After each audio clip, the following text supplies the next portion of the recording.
Hello everyone, जय हिंद, नमस्कार।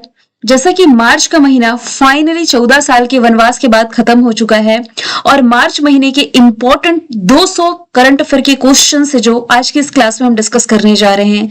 वैसे कहने के लिए तो लगभग 300 एमसीक्यूज हमने डिस्कस किए हैं, लेकिन सेलेक्टेड इंपॉर्टेंट क्वेश्चंस यहां से मैंने केवल 200 के आसपास ऐड किए हैं। तो चलिए शुरू करते हैं। आज का हमारा पहला सवाल, हमने देखा था कि भारत के किस पड़ोसी देश के बीच सीमा झड़प से युद्ध जैसे हालात बन गए और दोनों देशों ने एक दूसरे की राजधानियों पर हवाई हमले किए। तो ये घटना हम देख रहे थे भारत के पड़ोसी अफगानिस्तान और पाकिस्तान के बीच में। यदि आप मैप के थ्रू देखेंगे ना, तो भारत का पड़ोसी है पाकिस्तान, जो कि रेड क्लिफ लाइन के माध्यम से भारत से सेपरेट होता है, और पाकिस्तान के बगल में आप अफगानिस्तान की लोकेशन देख रहे हैं। दोनों के बीच में डूरंड लाइन है।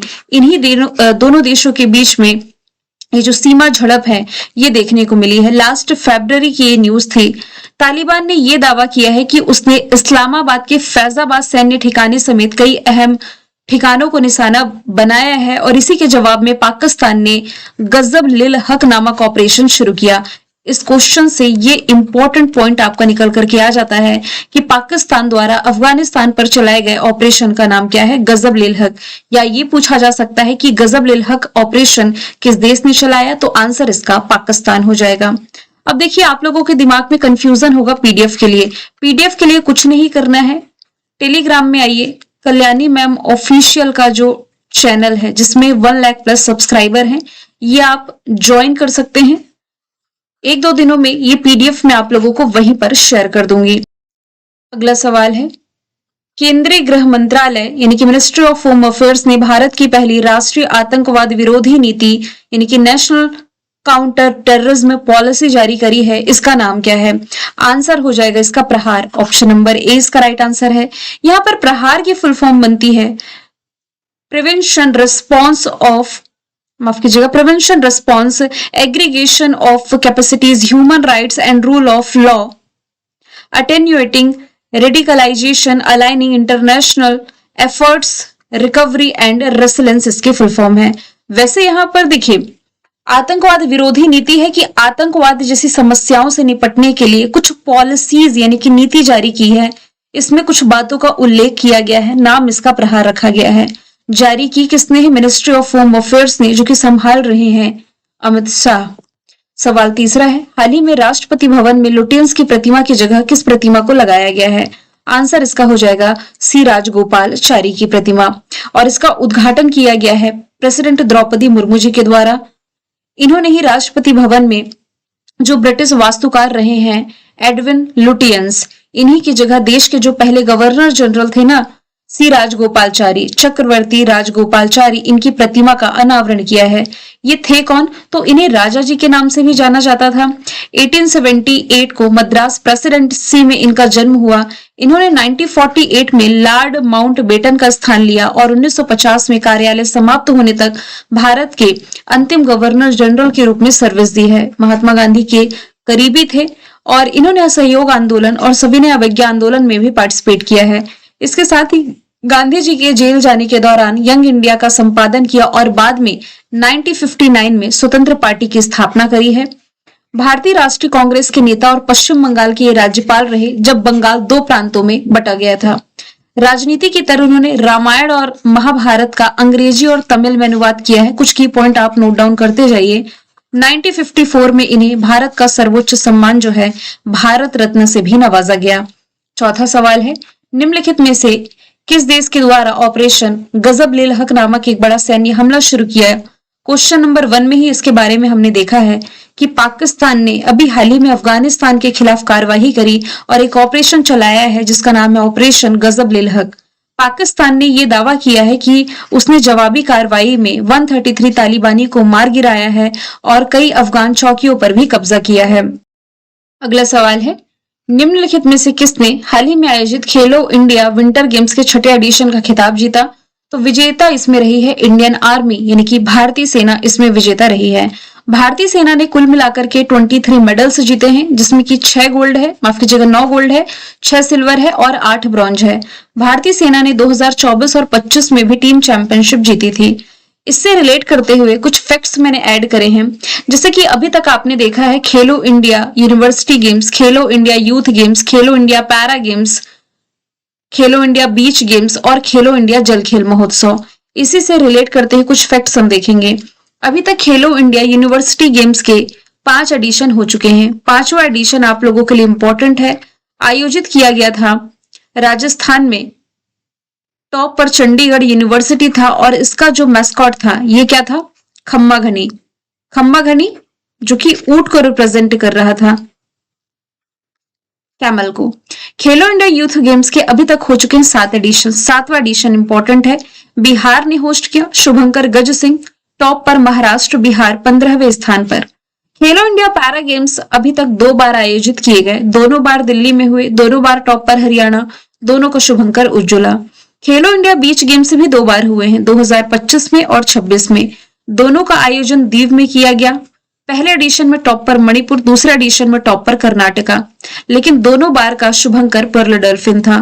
पहला खेलो इंडिया जल खेल महोत्सव जम्मू कश्मीर ने होस्ट किया, टॉप पर महाराष्ट्र, शुभंकर इसका हिमालयन किंगफिशर रहा।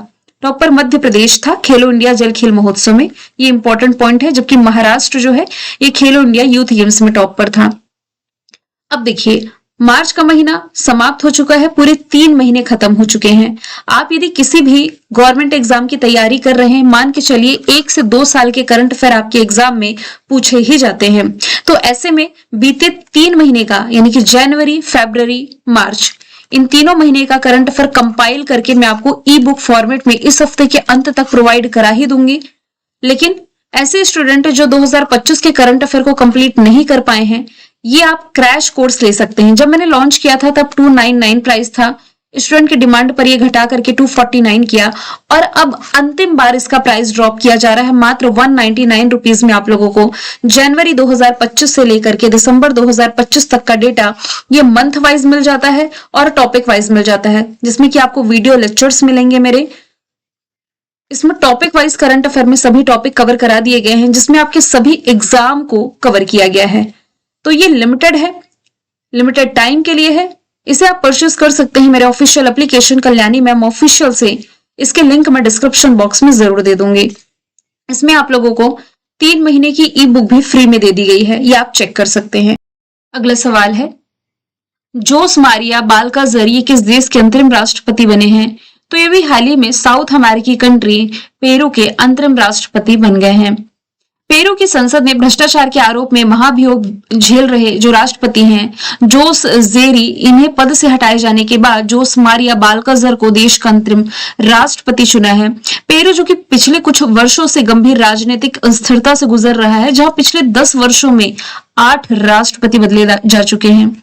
जिस कंट्री की मैं बात कर रही हूँ ये साउथ अमेरिका का पार्ट है और आप देख पा रहे हैं ये पैसिफिक ओशन से बॉर्डर शेयर कर रहा है, प्रशांत महासागर से, जो कि दुनिया का सबसे बड़ा महासागर है और गहरा भी है, जिसका सबसे गहरा बिंदु है मेरियाना ट्रेंच। पेरू की कैपिटल लीमा, करेंसी हो जाएगी पेरुआई सोल। ये इक्वाडोर से बॉर्डर शेयर कर रहा है, कोलंबिया से बॉर्डर शेयर कर रहा है, ब्राजील, बोलीविया और चिली से भी बॉर्डर शेयर कर रहा है। इंस्टाग्राम पर 10 करोड़ यानी कि 100 मिलियन फॉलोअर्स का आंकड़ा पार करने वाले दुनिया के जो पहले राजनेता बने हैं, ये बने हैं देश के प्रधानमंत्री नरेंद्र मोदी। ऑप्शन ए इसका राइट आंसर हो जाएगा। अब देखिए ऐसा करने वाले ये दुनिया के पहले राजनेता हैं। डिजिटल प्लेटफॉर्म पर भारत की बढ़ती वैश्विक उपस्थिति ये दर्शाता है। अब विश्व स्तर पर यदि देखा जाए तो सबसे अधिक फॉलो किए जाने वाले जो व्यक्ति हैं पुर्तगाल के स्टार फुटबॉलर क्रिस्टियानो रोनाल्डो है। और क्रिस्टियानो रोनाल्डो के बाद यदि आप देखें तो लियोनल मेसी फिर सेलेना गोमेज हैं। सबसे अधिक फॉलोवर ये स्वयं इंस्टाग्राम के हैं, 700 मिलियन। राजस्थान में प्रसिद्ध जो माउंट आबू है इसका नाम रिसेंटली बदला गया है और इसका नाम बदल करके किया गया है अबूराज। ऑप्शन डी इसका राइट आंसर है। राजस्थान के जो मुख्यमंत्री हैं भजनलाल शर्मा, इन्होंने राज्य की सांस्कृतिक और ऐतिहासिक विरासत को सम्मान देने के लिए 3 प्रमुख शहरों के नाम बदले हैं। तो माउंट आबू का नाम अबूराज होगा, कामा का नाम कामवन और जहाजपुर का नाम यज्ञपुर करने की घोषणा की गई है। निम्नलिखित में से किस शहर से प्रधानमंत्री नरेंद्र मोदी जी ने सर्वाइकल कैंसर रोकने के पर्पज से 14 साल की लड़कियों के लिए HPV वैक्सीनेशन ड्राइव की शुरुआत करी है? तो इसकी शुरुआत की गई है राजस्थान के अजमेर शहर से। ऑप्शन डी इसका राइट आंसर है।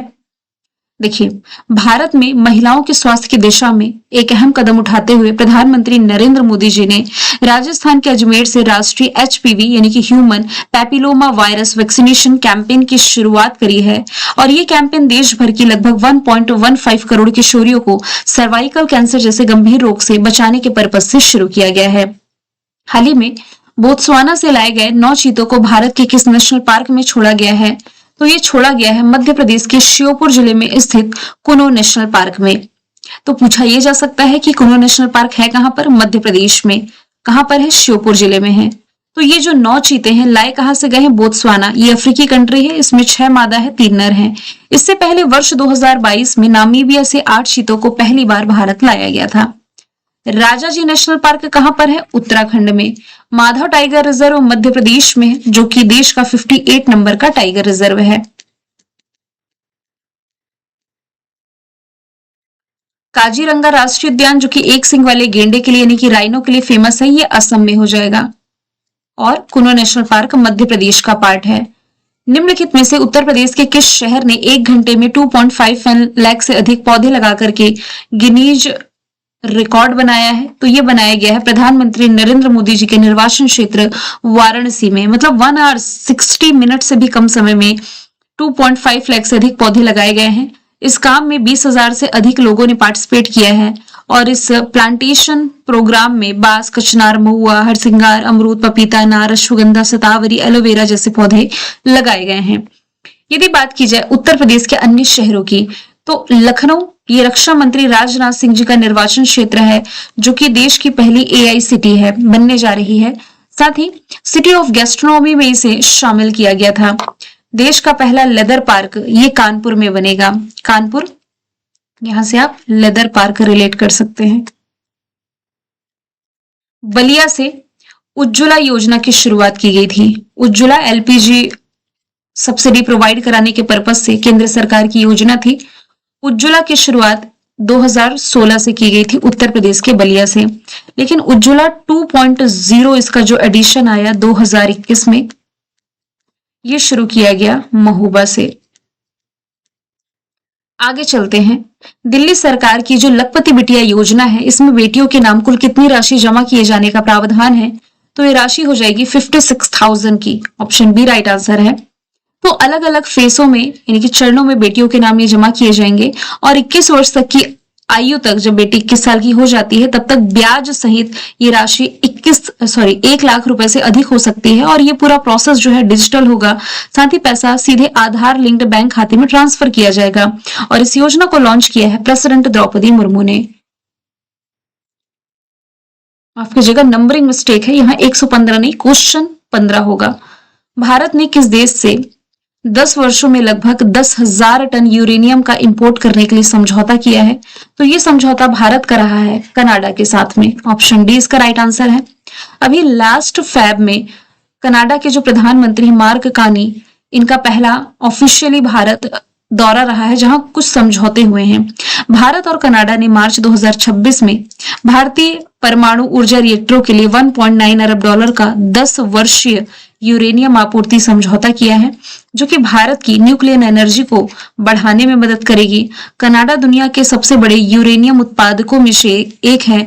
और कनाडा की कंपनी जिसका नाम है कैमको, ये वैश्विक आपूर्ति श्रृंखला में महत्वपूर्ण भूमिका निभाएगी। साथ ही समझौते के तहत कनाडाई कंपनी कैमको ये भारत को वर्ष 2027 से 35 तक लगभग 10,000 टन यूरेनियम की आपूर्ति 1.9 अरब अमेरिकी डॉलर में करने जा रही है। कनाडा की कैपिटल हो जाएगी ओटावा, करेंसी हो जाएगी डॉलर। ईरान के जो तत्कालीन सुप्रीम लीडर, इनका नाम क्या है, जिनकी हत्या इजराइल और अमेरिका ने मिसाइल अटैक से करी? तो इनका नाम रहा है सैयद अली खामनेई। ये क्वेश्चन आपका वन लाइनर का ही पार्ट बनता है। खामनेई के ऑफिस कॉम्प्लेक्स में 30 मिसाइलों से हमला किया गया, जहां उनकी बेटी, दामाद, बहू, पोती समेत कॉम्प्लेक्स में मौजूद 40 कमांडर्स भी मारे गए हैं। और खामनेई के मारे जाने पर ईरान ने 40 दिन का राजकीय शोक और 7 दिन की छुट्टी भी घोषित करी है। भारत के पहले स्वदेशी लाइट कॉम्बैक्ट हेलीकॉप्टर का नाम पूछा जा रहा है, जिस पर प्रेसिडेंट द्रौपदी मुर्मू जी ने उड़ान भरी है। तो इसका नाम हो जाएगा प्रचंड। ऑप्शन नंबर डी इसका राइट आंसर हो जाएगा। तो राष्ट्रपति द्रौपदी मुर्मू जी ने राजस्थान के जैसलमेर एयरफोर्स स्टेशन पर स्वदेशी light combat helicopter HAL Hindustan aeronautics limited द्वारा जो निर्मित है प्रचंड, इसमें उड़ान भरने वाली देश की पहली राष्ट्रपति बनी है। और राष्ट्रपति द्रौपदी मुर्मू करीब 25 मिनट तक इस पर हवाई सर्वे किया है। और लाइट कॉम्बैक्ट एयरक्राफ्ट, माफ कीजिएगा, लाइट कॉम्बैक्ट हेलीकॉप्टर ये है जिसका नाम प्रचंड है। ये भारत का पहले स्वदेशी रूप से डिजाइन किया गया और विकसित किया गया लड़ाकू हेलीकॉप्टर है जिसे HAL ने तैयार किया। हिंदुस्तान एरोनॉटिक्स लिमिटेड जिसका मुख्यालय बैंगलोर कर्नाटक में आप पढ़ते हैं। रोलिंग बजट अपनाने वाला भारत का पहला राज्य पूछा जा रहा है तो ये मध्य प्रदेश हो जाएगा। ऑप्शन ए इसका राइट आंसर है। रोलिंग बजट है क्या? देखिए, एक ऐसी फाइनेंशियल व्यवस्था जिसमें बजट को हर वर्ष या निर्धारित अवधि के बाद अपडेट किया जाता है। इसमें क्या होता है कि जो आगामी वर्षों के अनुमान भी इसमें लगातार अपडेट होते रहते हैं, यानी कि संशोधित होते रहते हैं, जिससे सरकार जो है ये बदलती आर्थिक परिस्थिति के अनुसार बेहतर डिसीजन ले सकती है। हाल ही में चर्चित जो अमुंडोवा जनजाति है मुख्य रूप से किस देश में पाई जाती है? ब्राजील में। अभी चर्चे में क्यों आई है? क्योंकि ये जो जनजाति है अमुंडोवा, ये घड़ियों, कैलेंडर या संख्यात्मक अनुमान के बिना जीवन व्यतीत करती है। इनके पास घड़ी नहीं है, कोई कैलेंडर नहीं है, बस प्राकृतिक चक्रों और पहचान में होने वाले परिवर्तनों के आधार पर जीवन को व्यवस्थित कर रही है। प्राकृतिक चक्र जैसे सूरज एक तरफ से उगा दूसरी तरफ से ढल गया तो उसके उगने से लेके ढलने तक ये समय का अनुमान कर लेती है कि अभी भाई कितना समय हुआ होगा टाइप से। भारत के 93rd नंबर के ग्रैंड मास्टर कौन बने हैं? आंसर इसका हो जाएगा मुंबई के Aarav Dengla. Option C right answer है। इसी मार्च महीने में हम देखेंगे देश के 94 नंबर के ग्रैंड मास्टर किस राज्य में चिप मैन्युफैक्चरिंग वैल्यू चेन को मजबूत करने के लिए जापान, साउथ कोरिया और मलेशिया ने 1600 करोड़ रुपए का इन्वेस्टमेंट किया है। आंसर इसका गुजरात हो जाता है। तो गुजरात के सेमीकंडक्टर इकोसिस्टम को जापान, साउथ कोरिया और मलेशिया ने 1600 करोड़ रुपए का निवेश दिया है। परियोजनाओं में अनुसंधान और विकास केंद्र, हाइड्रोफ्लोरिक एसिड संयंत्र हो गया, सानंद में इलेक्ट्रॉनिक्स विनिर्माण और आईसी पैकेजिंग, ये सभी कुछ शामिल है जिसका उद्देश्य है भारत की चिप मूल्य श्रृंखला को मजबूती प्रदान करना।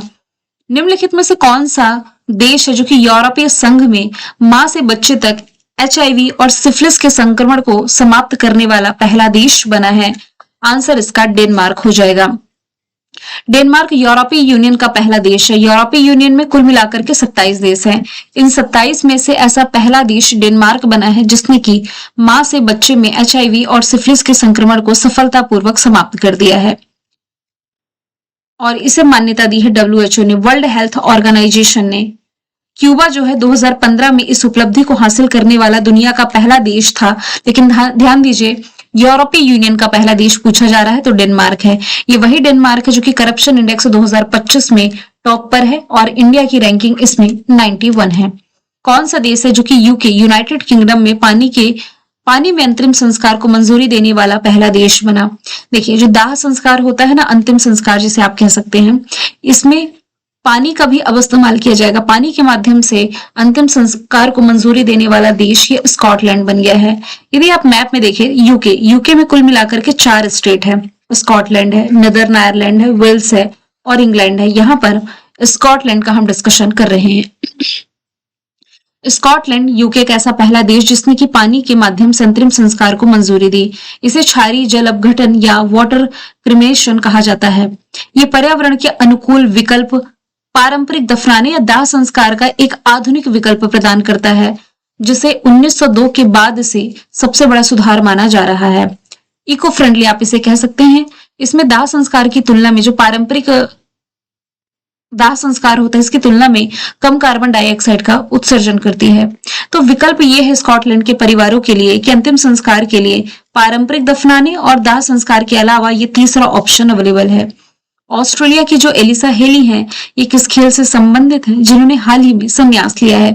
तो ये क्रिकेट से संबंधित है। या पूछा जाए क्रिकेटर एलिसा हेली किस देश से संबंधित है? ऑस्ट्रेलिया से, जिन्होंने अभी हाल ही में क्रिकेट के सभी फॉर्मेट से संन्यास का ऐलान कर दिया है।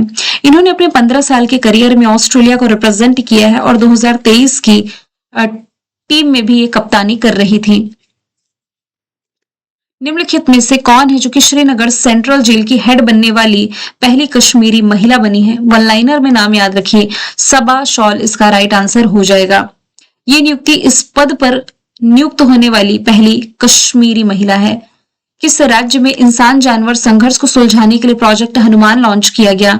ये रिसेंटली आंध्र प्रदेश में लॉन्च किया गया है। ऑप्शन डी इसका राइट आंसर हो जाएगा। इस पहल का उद्देश्य तकनीकी त्वरित प्रक्रिया, वाहनों और 4 बचाव केंद्र के माध्यम से वन्य जीवों की रक्षा करना और मनुष्य और मवेशियों को सुरक्षित करना है। मैं इजी लैंग्वेज में आपको समझा देती हूँ। कहने का मतलब यह है कि कई बार सड़कों पर जाते हुए जानवरों का एक झुंड ये हमें फेस करना पड़ता है और ये कई जगह देखा गया है ना, जिसके माध्यम से पशुओं का और इंसानों का संघर्ष हो जाता है, यानी कि टकराव हो जाता है। फॉर एग्जाम्पल, जैसे कि आप सड़कों से जा रहे हैं, हाथियों का झुंड यदि आपको दिख गया तो हाथी क्या है, दौड़ाते हैं। यदि आपकी कार देख लिए या बाइक देख ली और उनके सामने आप चल रहे हैं तो दौड़ाते हैं। और ऐसे में कई घटना इसमें देखने को मिली है कि इंसानों को अपनी हिफाजत करते करते इनकी डेथ तक हो जाती है। तो इसी समस्या को सुलझाने के लिए यहाँ पर प्रोजेक्ट हनुमान लॉन्च किया गया है। इसका पर्पस है फसलों की हानि, यानी कि जो जानवर है ये खेतों में ना घुसे, पशुधन की हानि और जंगली जानवरों के गांव में घुसने की समस्या को कम करना।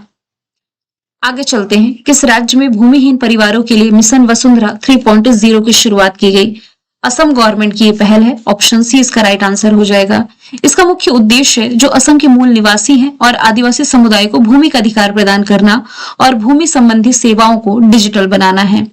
किस देश की क्लीन कुकिंग परियोजना को यूनाइटेड नेशंस की मंजूरी मिल चुकी है? तो ये म्यांमार इसका राइट आंसर हो जाएगा। Option number D right answer है। देखिए, अमेरिका ने म्यांमार की स्वच्छ खाना पकाने की जो परियोजना है, इसे पेरिस समझौते का जो आर्टिकल 6.4 है, इसके तहत कार्बन क्रेडिट की मंजूरी दी है। तो ये जो प्रोजेक्ट है, इसके माध्यम से स्किल्ड चूल्हों का डिस्ट्रीब्यूशन किया जाता है, जो कि घरेलू वायु प्रदूषण को कम करती है तथा वनों की कटाई को भी रोकती है। और पेरिस समझौता जो 2015 था, इसका उद्देश्य वैश्विक तापमान वृद्धि को 2 डिग्री, कोदो लिखा है, ये होगा 2 डिग्री, इसे 2 डिग्री सेल्सियस से काफी नीचे, मतलब 1.5 डिग्री तक इसे लाने का प्लान रहा है। इस परियोजना के लाभ होंगे एयर पोल्यूशन में कमी, वनों की कटाई को रोकना, ग्रामीण क्षेत्रों में स्वच्छ ऊर्जा को बढ़ावा देना, और ये निर्णय जलवायु परिवर्तन से निपटने के वैश्विक प्रयासों को मजबूती प्रदान करती है। पूछा यह जा रहा है कि जम्मू कश्मीर ने किसे हरा करके पहली बार ऐतिहासिक रणजी ट्रॉफी 2025-26 अपने नाम करी है? तो जम्मू कश्मीर ने हराया है कर्नाटका को। ऑप्शन सी इसका राइट आंसर हो जाएगा। इसमें फाइनल मैच जो खेला गया DR Bendre cricket stadium Hubli में खेला गया। Player of the series Aqib Ali रहे हैं जम्मू कश्मीर के, और ये जीत जम्मू कश्मीर के लिए खेल क्षेत्र में एक ऐतिहासिक उपलब्धि मानी जा रही है। भारत की पहली सेमीकंडक्टर असेंबली यूनिट का उद्घाटन किस राज्य में किया गया है? गुजरात इसका राइट आंसर हो जाता है। प्रधानमंत्री नरेंद्र मोदी जी ने गुजरात के सांदड़ में भारत की पहली सेमीकंडक्टर असेंबली टेस्टिंग और पैकेजिंग फैसिलिटी का उद्घाटन किया। ये परियोजना micron technology India private limited द्वारा संचालित की जा रही है। इसमें कुल लागत 2,516 करोड़ रुपए की आई है। अब देखिए, यहाँ पर 2 टर्म लिखे हुए हैं, ड्रैम और नंद। ये आधुनिक इलेक्ट्रॉनिक्स में उपयोग होने वाली 2 मुख्य प्रकार की मेमोरी चिप्स हैं, जो अलग अलग पर्पस के लिए यूज की जाती हैं। जैसे कि जो ड्रैम है, डी फॉर डायनेमिक, और रैम मतलब random access memory. Dynamic random access memory इसकी फुल फॉर्म है। ये तेज अस्थायी डेटा प्रोसेसिंग के लिए उपयोग होती है, जबकि जो नंद है, NAND, ये फ्लैश फाइलों के स्थायी भंडारण यानी कि स्टोरेज के लिए इस्तेमाल की जाती है। तो भारत को सेमीकंडक्टर निर्माण में आत्मनिर्भर बनाने की दिशा में ये महत्वपूर्ण कदम है, और ये प्रोजेक्ट मेक इन इंडिया और डिजिटल भारत अभियानों को मजबूती देगी। दुनिया का सबसे बड़ा जो दूरसंचार सम्मेलन है, मोबाइल वर्ल्ड कांग्रेस 2026 का आयोजन कहाँ किया गया? बार्सिलोना, स्पेन में। ऑप्शन ए इसका राइट आंसर है, जिसमें दुनिया भर के प्रमुख टेक्नोलॉजी कंपनियां और नीति निर्माता एक साथ आए हैं। और भारत की तरफ से पार्टिसिपेट किया है ज्योतिरादित्य सिंधिया ने, जो कि केंद्रीय संचार मंत्री हैं। और इसके अलावा ही इसकी थीम आप रिलेट कर सकते हैं, द IQ एरा इसकी थीम रही है। दिल्ली भारत में रायसीना डायलॉग का आयोजन किया गया, जो कि इस बार इसका 11वां एडिशन है। बैंकॉक थाईलैंड में बिम्स्टेक समिट रही है 2025 की। दावोस स्विट्जरलैंड में इस साल की वर्ल्ड इकोनॉमिक फोरम की बैठक का आयोजन किया गया। नेक्स्ट क्वेश्चन है, राजधानी दिल्ली में 5 से 7 मार्च तक रायसीना संवाद का कौन सा एडिशन आयोजित किया गया? यही क्वेश्चन हम देख रहे थे। 11वां एडिशन रायसीना डायलॉग का मार्च के महीने में आयोजित किया गया, जिसमें मुख्य अतिथि रहे हैं फिनलैंड के राष्ट्रपति Alexander Stubb.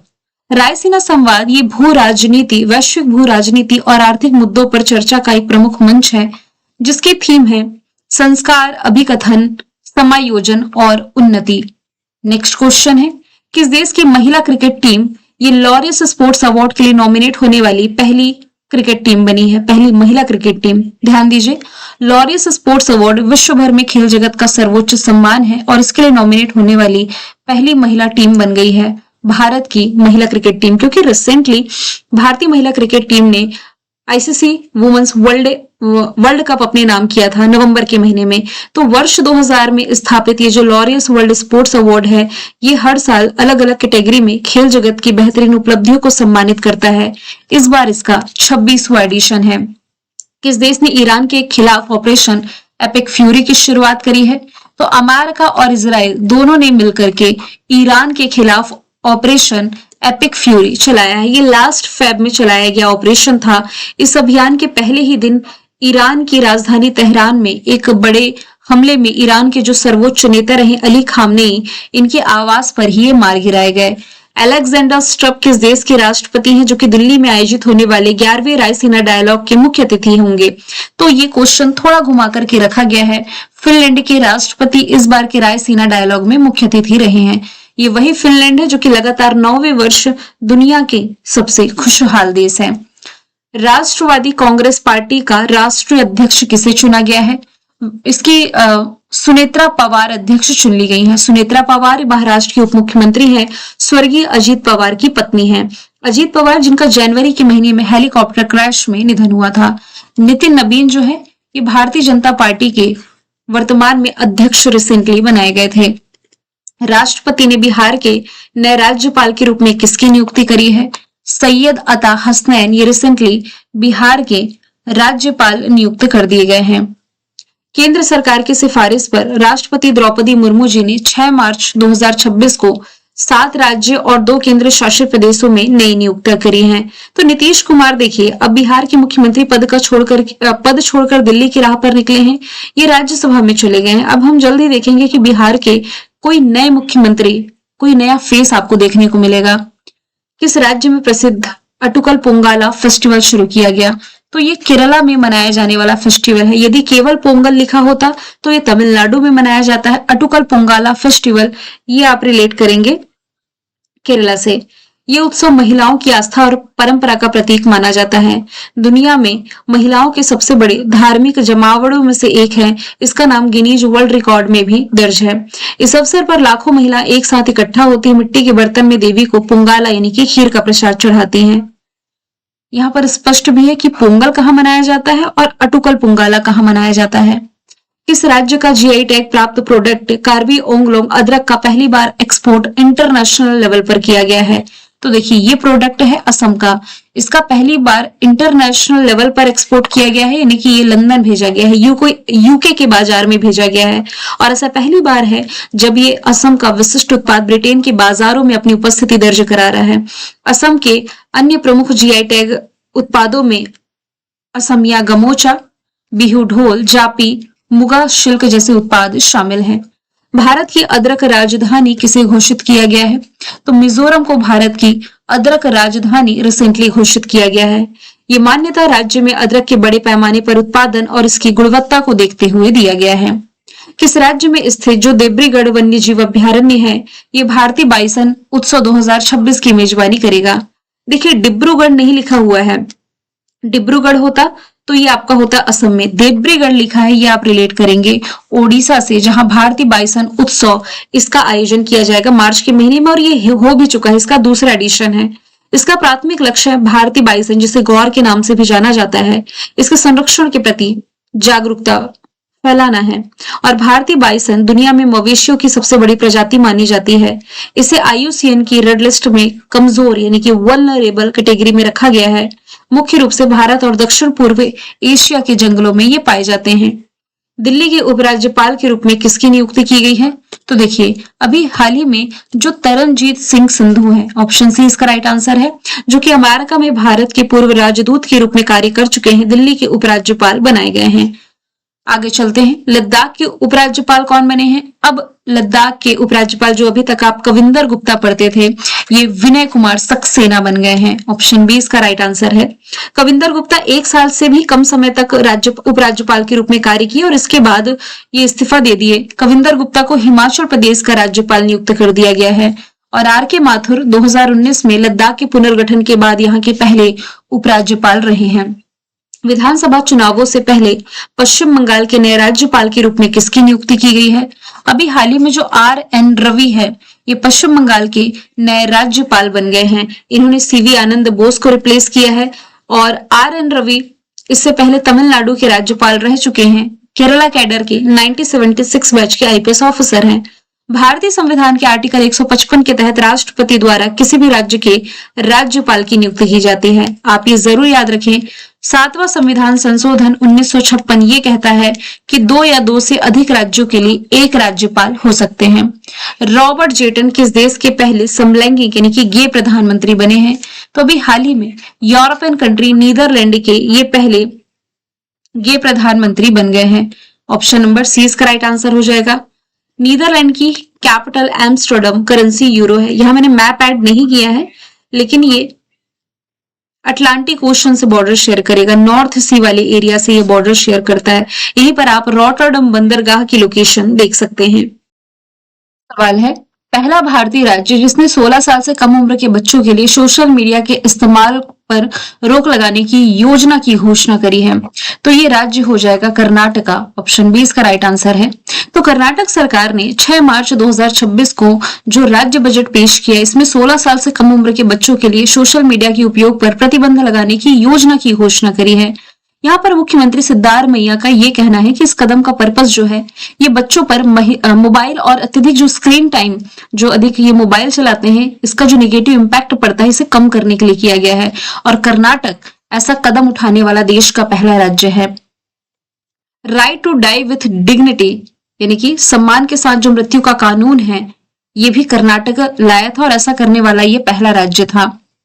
World obesity federation का जो वर्ल्ड ओबेसिटी एटलस 2026 है, इसके अनुसार मोटापे और ओवरवेट बच्चों की जो संख्या है, इस मामले में भारत किस स्थान पर है?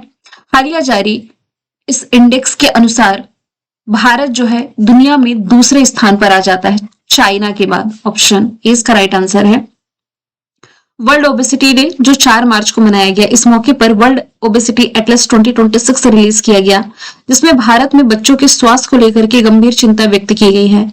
मोटापे और अधिक वजन वाले बच्चों की संख्या के मामले में भारत दुनिया भर में दूसरे स्थान पर है, पहले स्थान पर इसमें चाइना है। रिपोर्ट के अनुसार भारत में लगभग 4.1 करोड़ बच्चों का जो BMI है यानी कि बॉडी मास इंडेक्स से ऊंचा पाया गया है।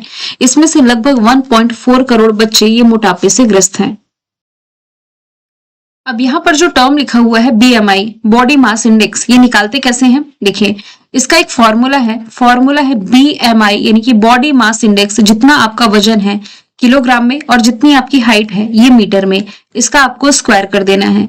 फॉर एग्जाम्पल, जैसे कि मान लीजिए आपका वजन है 70 किलोग्राम, तो 70 किलोग्राम वजन हो गया और हाइट यदि मीटर में हम देखें तो 1.75 है। अब इसका स्क्वायर कर देना है, यानी कि 2 बार 1.75 और 1.75 ये मीटर में है। ठीक है, इसे आप सॉल्व करेंगे तो इसका जो सोल्यूशन निकल करके आता है 22.85 निकल करके आता है, यानी कि आपका जो BMI है ये 22.85 है। अब इसका क्या मतलब हुआ? देखिए, यदि BMI जो है आपका बॉडी मास इंडेक्स यदि 18.5 से कम है तो आप अंडर वेट है, यानी कि आपका वजन जो है ये कम वजन है, इसमें थोड़ा आपको वेट गेन करने की जरूरत है।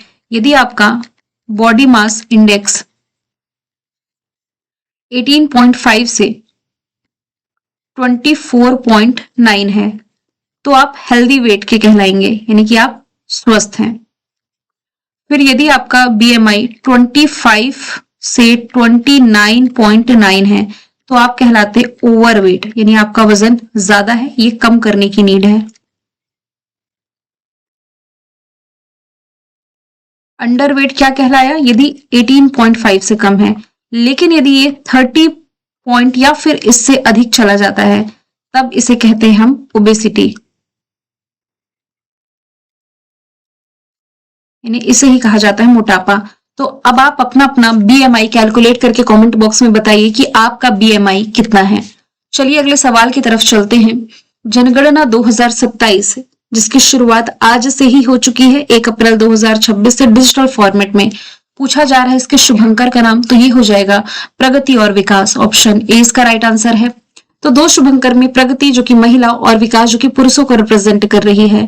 हाल ही में केंद्रीय गृह मंत्री ने ये जो पूरा डिजिटल प्रोसेस होने वाला है जनगणना का, इसके दौरान उपयोग किए जाने वाले 4 डिजिटल उपकरणों को भी सॉफ्ट लॉन्च किया है। ये देश की ऐसी पहली जनगणना होगी जो डिजिटल फॉर्मेट में होगी, जिसमें स्वगणना और जातिगत जनगणना भी शामिल होगी। अमेरिकी महाद्वीप का पहला देश जिसे WHO ने कुष्ठ रोग उन्मूलन के लिए प्रमाणित किया है, तो आंसर इसका हो जाएगा चिली। ऑप्शन सी इसका राइट आंसर है। तो WHO और पैन अमेरिकी हेल्थ ऑर्गेनाइजेशन के अनुसार चिली में 30 वर्षों से अधिक समय से कुष्ठ रोग का कोई भी स्थानीय मामला दर्ज नहीं किया गया। अंतिम मामला यहाँ 1993 में दर्ज किया गया था। चिली अमेरिकी महाद्वीप का ऐसा पहला देश और विश्व भर में दुनिया का ऐसा दूसरा देश बना जिसे कुष्ठ रोग उन्मूलन के लिए प्रमाणित किया गया है। इससे पहले जॉर्डन वर्ष 2024 में ये दर्जा पा चुका है। WHO यानी कि वर्ल्ड हेल्थ ऑर्गेनाइजेशन जिसका फॉर्मेशन ईयर है 7 अप्रैल 1948, जेनेवा स्विट्जरलैंड में हेडक्वार्टर है। टेड्रोस अदानोम अध्यक्ष हैं। अगला सवाल है, स्काईरूट एरोस्पेस द्वारा विकसित भारत के पहले प्राइवेट ऑर्बिटल रॉकेट का नाम क्या है जिसे जल्द ही लॉन्च किया जाएगा? तो इसका नाम विक्रम-1 हो जाएगा। ऑप्शन सी इसका राइट आंसर है।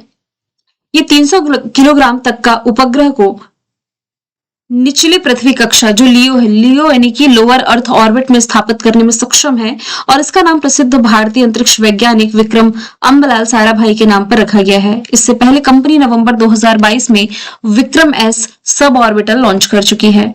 सुदर्शन क्या है? S-400 का बदला हुआ नाम जिसे लेकर के भारत ने रशिया के साथ डील कर रखी है।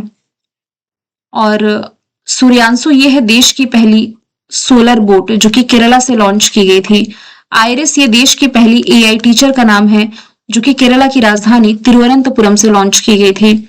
हाल ही में ICC पुरुष T20 वर्ल्ड कप 2026 का जो 10वां एडिशन था, किस टीम ने ये जीता है? तो ये भारत ने ही जीता है। भारत ने फाइनल में न्यूजीलैंड को 96 रनों से हरा करके खिताब जीता। भारत की लगातार दूसरी जीत है क्योंकि वर्ष 2024 में जब भारत जीता था तब उस समय जो कप्तान थे ये थे रोहित शर्मा, और इस बार 2026 वाला जो एडिशन था, ध्यान दीजिए, होस्ट किया था श्रीलंका और भारत ने। इसमें कप्तान सूर्य कुमार यादव रहे हैं।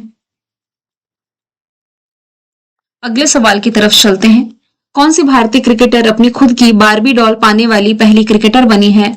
आंसर इसका हो जाएगा स्मृति मंधाना। ऑप्शन सी इसका राइट आंसर हो जाएगा। ये घोषणा अंतरराष्ट्रीय महिला दिवस यानी कि 8 मार्च से पहले की गई। इसका उद्देश्य है खेल, विज्ञान, कला और नेतृत्व के क्षेत्र में अग्रणी महिलाओं को सम्मानित करना। तिरुवनंतपुरम में स्वच्छ भारत मिशन अर्बन 2.0 के तहत नहरों की सफाई के लिए शुरू किया गया जो AI संचालित रोबोटिक सिस्टम है, इसका नाम है जी स्पाइडर। ऑप्शन सी इसका राइट आंसर है। देखिए, तिरुवनंतपुरम नगर निगम ने नहरों की सफाई के लिए कृत्रिम बुद्धिमत्ता यानी कि AI से लैस रोबोट जिसका नाम जी स्पाइडर है ये पेश किया है। ये पहल स्वच्छ भारत मिशन अर्बन 2.0 का हिस्सा है जिसका उद्देश्य है हाथ की सफाई करने की प्रथा को समाप्त करना। ये जो रोबोट है इसे केरला के थम्पानुर रेलवे स्टेशन के पास स्थापित किया गया है। जी स्पाइडर को जेन रोबोटिक इनोवेशन ने डेवलप किया है जो रोबोटिक सफाई उपकरण बैंडिकूट के निर्माता है। CAA यानी कि सिटीजनशिप अमेंडमेंट एक्ट, नागरिकता संशोधन अधिनियम, इसके तहत असम में भारतीय नागरिकता पाने वाली जो पहली व्यक्ति बनी है इनका नाम हो जाएगा दीपाली दास। अब समझते हैं हम दीपाली दास जिन्हें असम में CAA के तहत भारतीय नागरिकता मिली है। ये असम के कछार जिले की रहने वाली हैं। कई वर्षों तक कानूनी अनिश्चितता के बाद उन्हें 6 मार्च को नागरिकता प्रमाण पत्र प्राप्त हुआ है।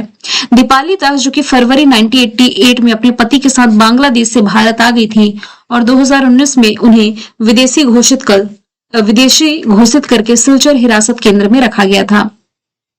पुरुष T20 वर्ल्ड कप 2026 के 10वें एडिशन में प्लेयर ऑफ द मैच कौन चुने गए? देखिए, player of the match Jasprit Bumrah, यानी कि फाइनल में जो मैच खेला गया इसमें भारत को जीत दिलाने में अहम भूमिका जसप्रीत बुमराह ने दिलाई। इसमें प्लेयर ऑफ द टूर्नामेंट, यानी कि पूरे टूर्नामेंट में जिन्होंने बेहतर परफॉर्मेंस दी, ये हो जाएंगे संजू सैमसन।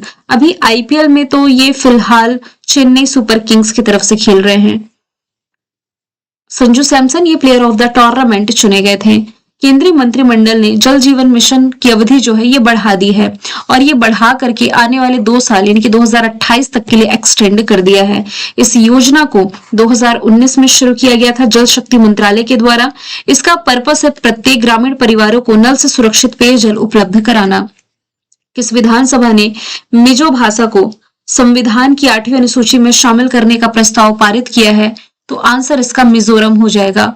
ऑप्शन डी इसका राइट आंसर है।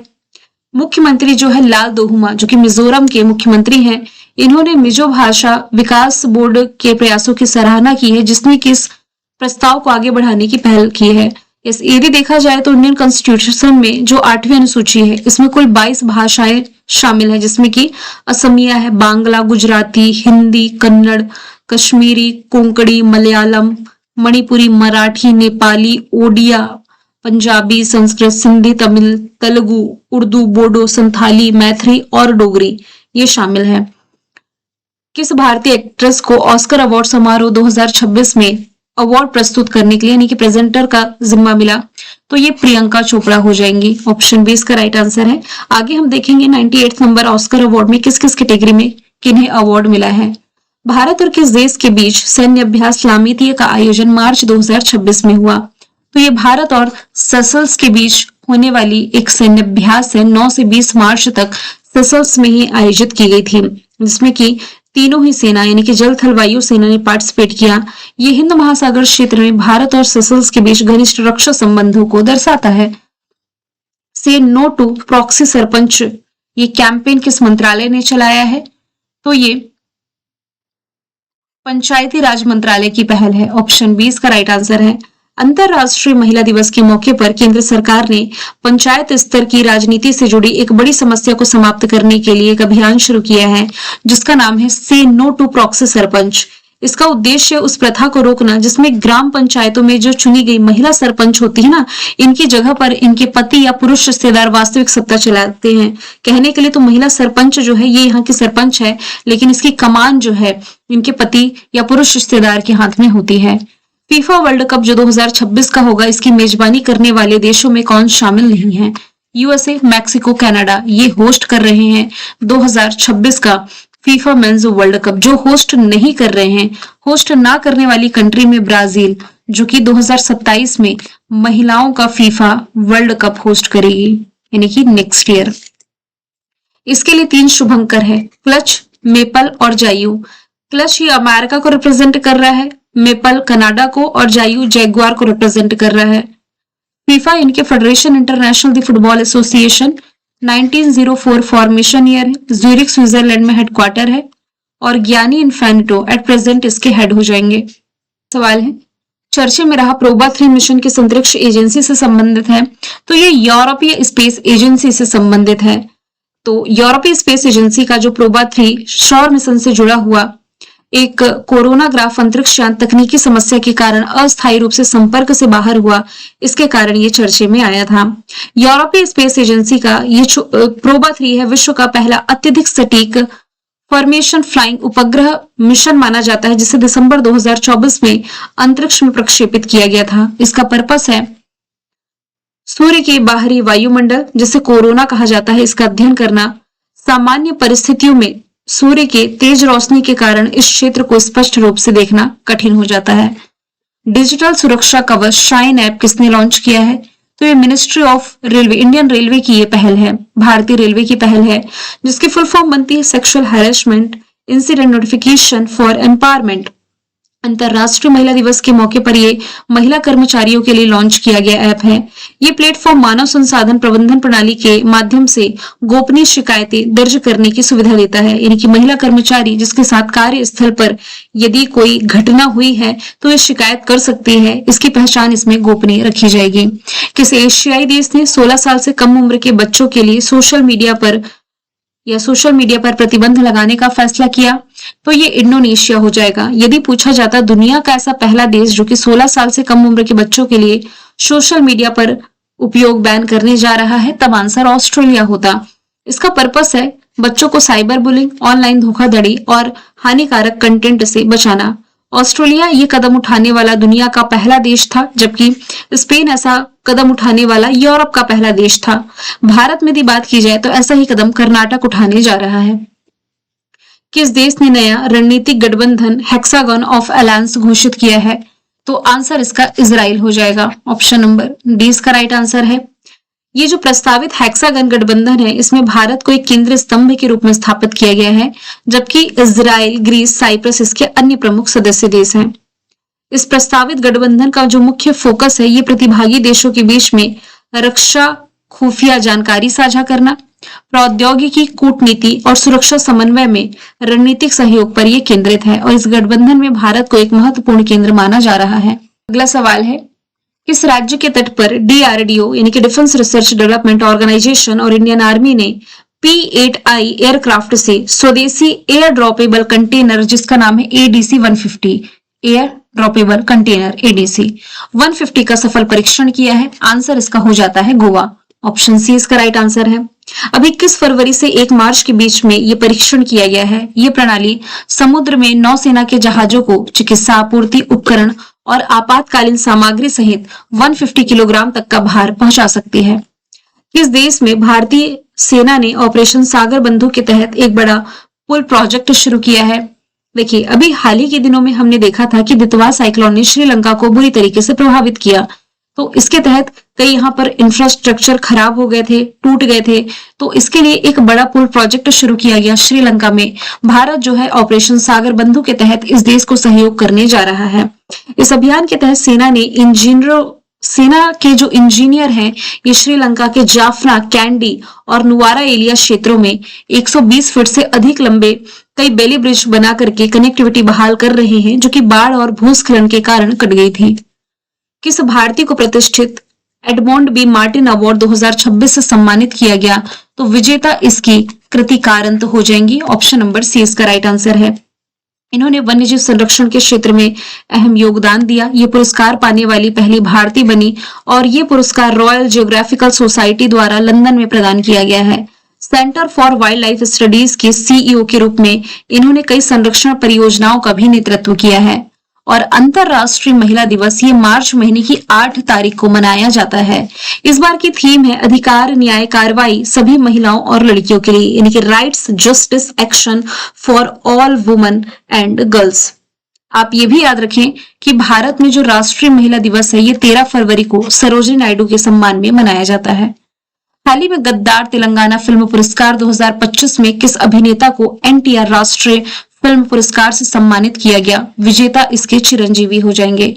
ऑप्शन सी इसका राइट आंसर है। ये पुरस्कार या सम्मान उन्हें तेलुगु और भारतीय सिनेमा में दशकों यानी कि कई डिकेड तक जो इन्होंने कंट्रीब्यूशन दिया है इसके लिए दिया गया। ये पुरस्कार दिग्गज अभिनेता और आंध्र प्रदेश के पूर्व मुख्यमंत्री NT रामाराव के नाम पर रखा गया है।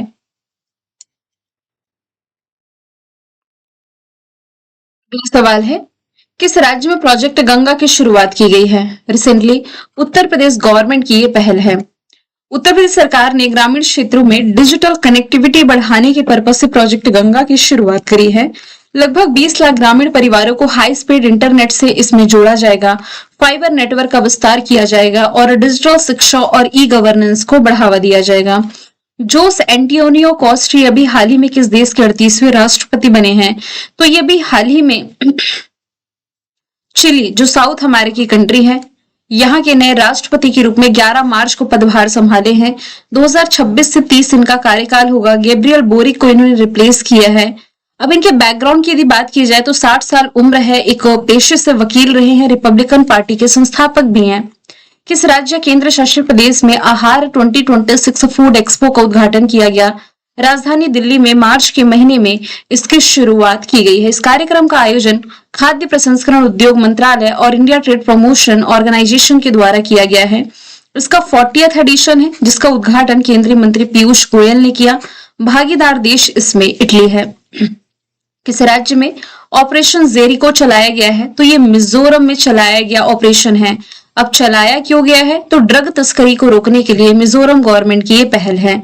युवाओं को नशे से बचाना इसका पर्पस है और पुलिस और एजेंसियों के संयुक्त अभियान से ड्रग तस्करी और नशे का बचाव किया जाएगा। निम्नलिखित में से कौन है जो कि भारत का दूसरा पूर्ण साक्षर केंद्र शासित प्रदेश बना है? पहला पूर्ण साक्षर केंद्र शासित प्रदेश लद्दाख है। लद्दाख के बाद दूसरा बन गया है चंडीगढ़। तो ऑप्शन बी इसका राइट आंसर हो जाता है।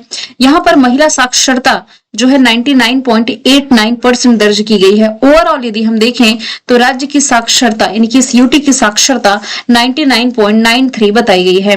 अब आप ये देखिए राज्यों की कैटेगरी में जो पहला पूर्ण केंद्र शासित माफ कीजिएगा पहला पूर्ण साक्षर राज्य है ये मिजोरम है, दूसरा गोवा है, तीसरा त्रिपुरा है, चौथा इसमें जो बना है हिमाचल प्रदेश बना है। यूटीज की कैटेगरी में दो हैं। यूटी में पहला तो हो गया इसमें लद्दाख और दूसरा इसमें हो गया चंडीगढ़।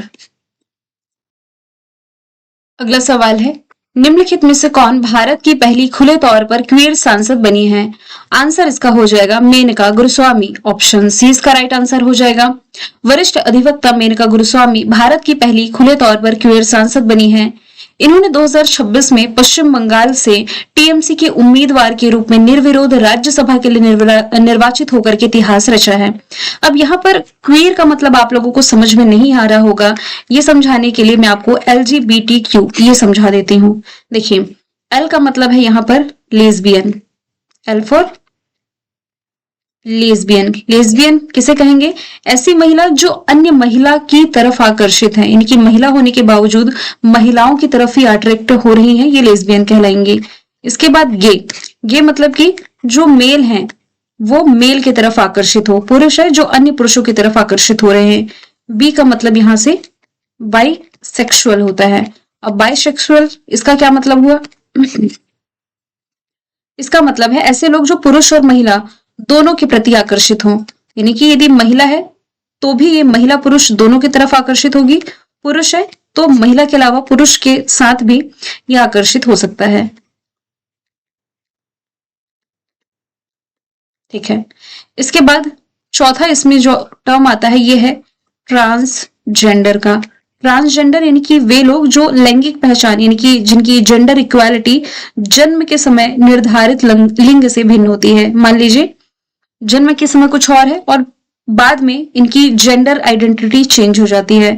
फिर क्वीर, क्वीर या इसे आप क्वेश्चनिंग भी कह सकते हैं। क्वीर उन लोगों के लिए एक व्यापक शब्द जो कि विषमलिंगी नहीं है, यानी कि हेटेरोसेक्सुअल नहीं है। क्वेश्चनिंग का मतलब है ये अभी भी अपनी यौन पहचान की खोज कर रहे हैं, तो ये क्वेश्चनिंग इसके आगे मैं लिख देती हूँ। बीसीसीआई नमन अवार्ड समारोह 2026 में पॉली उमरीगर अवार्ड से किसे सम्मानित किया गया? तो मेल कैटेगरी में ये अवार्ड मिला है शुभमन गिल को और इसमें फीमेल कैटेगरी के लिए विजेता स्मृति मंधाना है। CK Nayudu lifetime achievement award ये मेल कैटेगरी में जीता राहुल द्रविड़ रोजर बिन्नी ने और महिला लाइफ टाइम अचीवमेंट अवार्ड जीता मिताली राज ने। बीसीसीआई नमन अवार्ड में सेम यही क्वेश्चन है कि किस महिला क्रिकेटर ने अवार्ड जीता? स्मृति मंधाना इसका राइट आंसर हो जाएगा। रिकॉर्ड 5वीं बार ये खिताब इन्होंने अपने नाम किया है। बीसीसीआई की यदि बात की जाए तो भारत में राष्ट्रीय स्तर पर क्रिकेट को रेगुलेट कराने वाली ये बॉडी है। मुंबई महाराष्ट्र में इसका हेडक्वार्टर हो जाएगा। और इसके हेड की यदि बात की जाए कि बीसीसीआई के वर्तमान में हेड कौन है, तो ये हो जाएंगे मिथुन मिन्हास। अगले सवाल की तरफ चलते हैं। इंडियन वेल्स ओपन 2026 के मेन सिंगल का टाइटल किसने जीता है? जेनिक सिनर इसका राइट आंसर हो जाता है। इंडियन वेल्स एक प्रमुख अंतरराष्ट्रीय टेनिस टूर्नामेंट है, हर साल इंडियन वेल्स में आयोजित किया जाता है। ये है कहां पर? अमेरिका में है। इसका आधिकारिक नाम BNP पारिबास ओपन है। ग्रैंड स्लैम के बाद सबसे प्रतिष्ठित टेनिस टूर्नामेंटों में से गिना जाता है। इंडियन वेल्स, ये देख करके आप यार ये ना सोचे कि इंडिया से संबंधित है, ये अमेरिकी शहर इंडियन वेल्स से आया है, जहां ये टेनिस टूर्नामेंट आयोजित होता है। कार्लोस अल्कराज की यदि बात की जाए तो ये स्पेन से रिलेटेड है, टेनिस प्लेयर है ये भी। इटली से हो जाएंगे Jannik Sinner. Daniel Medvedev Russia से, जबकि नोवाक जोकोविक सर्बिया से। तो जेनिक सिनर ने फाइनल में रशिया के ब्रदर मेदवेदेव को हरा करके ये खिताब जीता है। यही खिताब फीमेल कैटेगरी में यदि पूछा जाए किसने जीता, तो ये बेलारूस की अरियाना सबालेंका ने जीता है। किसे हरा करके? कजाकिस्तान की एलेना रायबाकिना को हरा करके।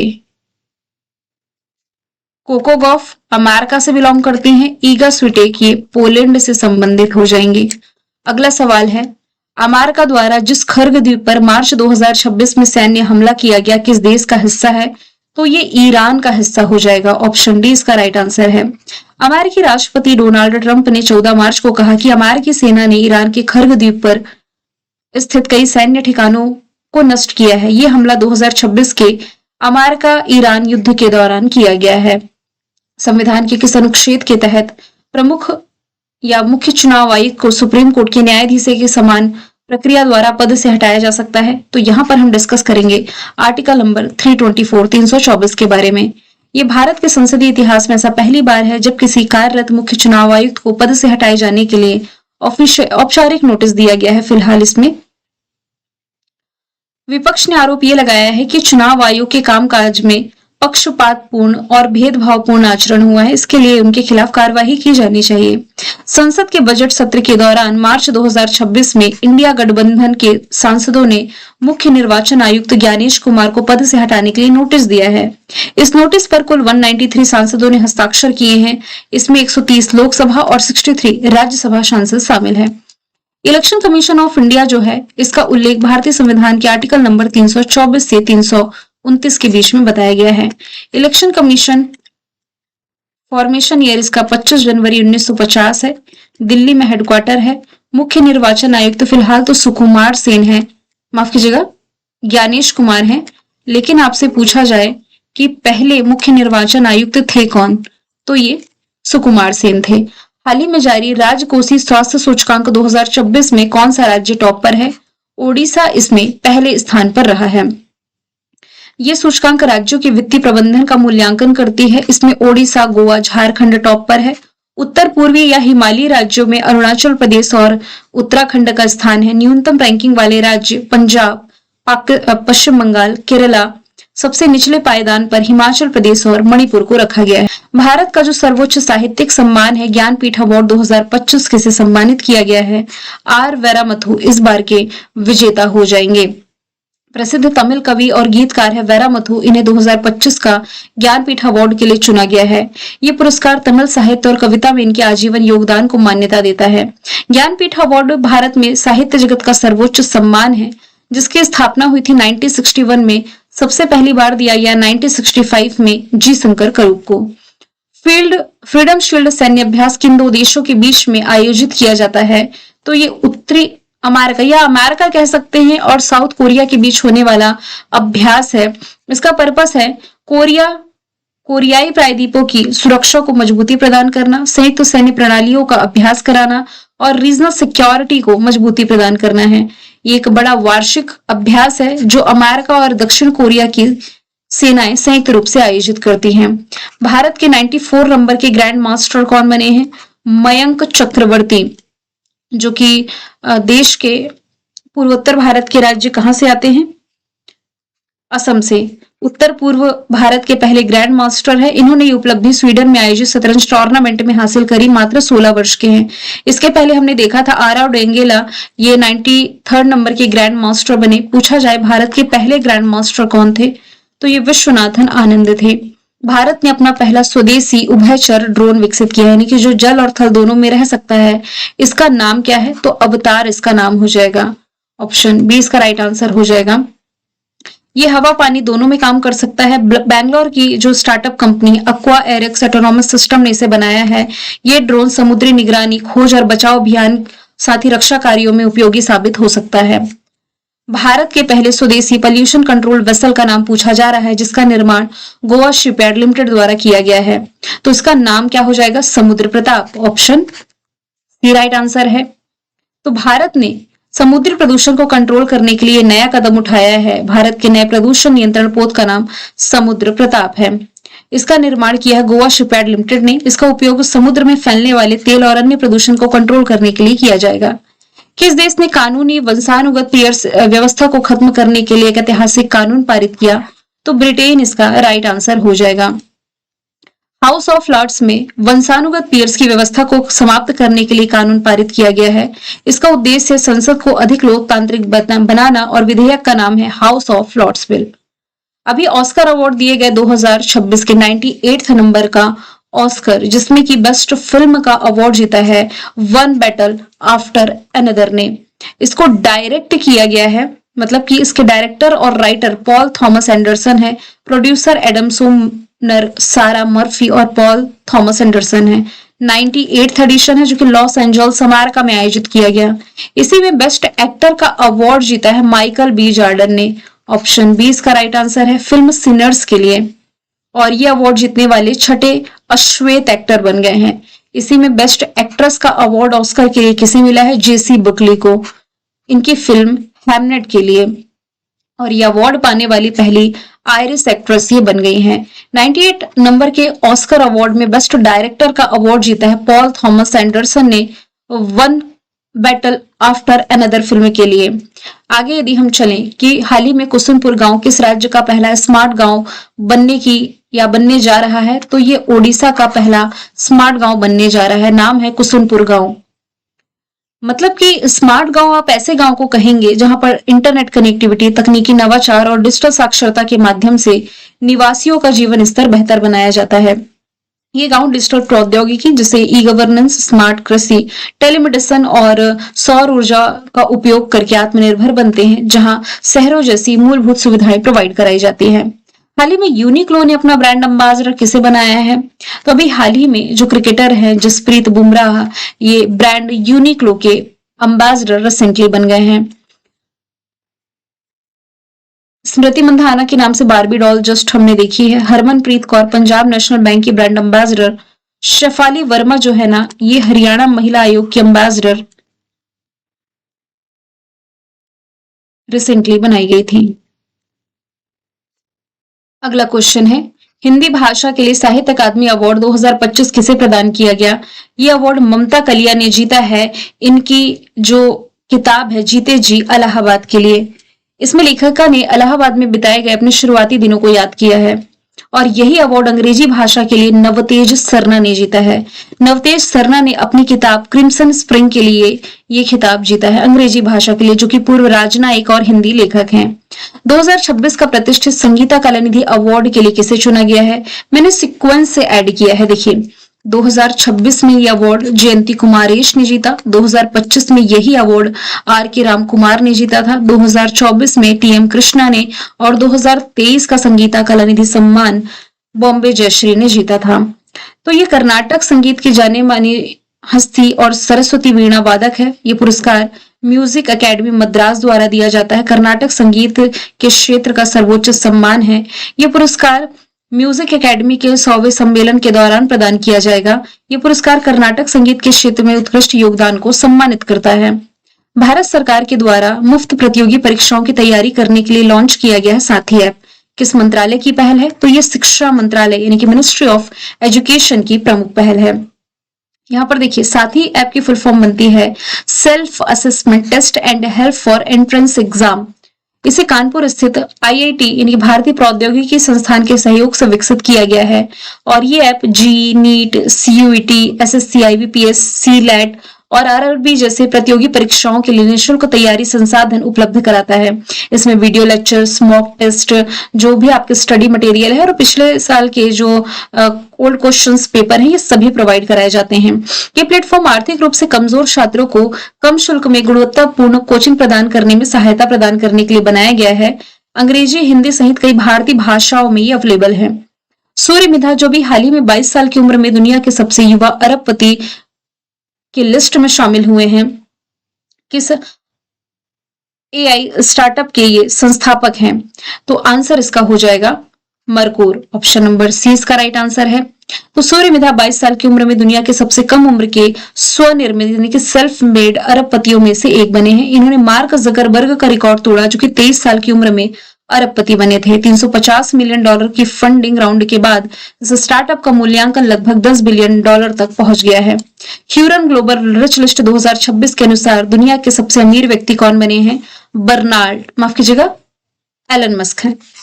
अभी ताजा जो रैंकिंग रिलीज की गई है, एलन मस्क दुनिया के सबसे अमीर व्यक्तियों की लिस्ट में टॉप पर है। $792 अरब की संपत्ति के साथ स्पेस एक्स के मालिक है। टेस्ला जो ई व्हीकल निर्माता कंपनी इन्हीं की है। ट्विटर के ये सीईओ हैं। जेफ बेजोस दूसरे स्थान पर हैं जो कि अमेजोन के मालिक है। लैरी पेज जो कि गूगल की पेरेंट कंपनी अल्फाबेट से रिलेटेड है, $270 अरब के साथ तीसरे स्थान पर हैं। सवाल 106वां है, राष्ट्रपति ने राष्ट्रीय पिछड़ा वर्ग आयोग के नए अध्यक्ष के रूप में किसकी नियुक्ति की है? साध्वी निरंजन ज्योति की। 18 मार्च 2026 को ये नियुक्ति की गई। 2024 से ये पद खाली था। इनसे पहले ये पदभार हंसराज गंगाराम अहीर संभाल रहे थे। ये आयोग अनुच्छेद 338 बी के तहत एक संवैधानिक निकाय है। अध्यक्ष की नियुक्ति राष्ट्रपति करते हैं। तो साध्वी निरंजन ज्योति जो कि पूर्व केंद्रीय मंत्री और बीजेपी लीडर हैं।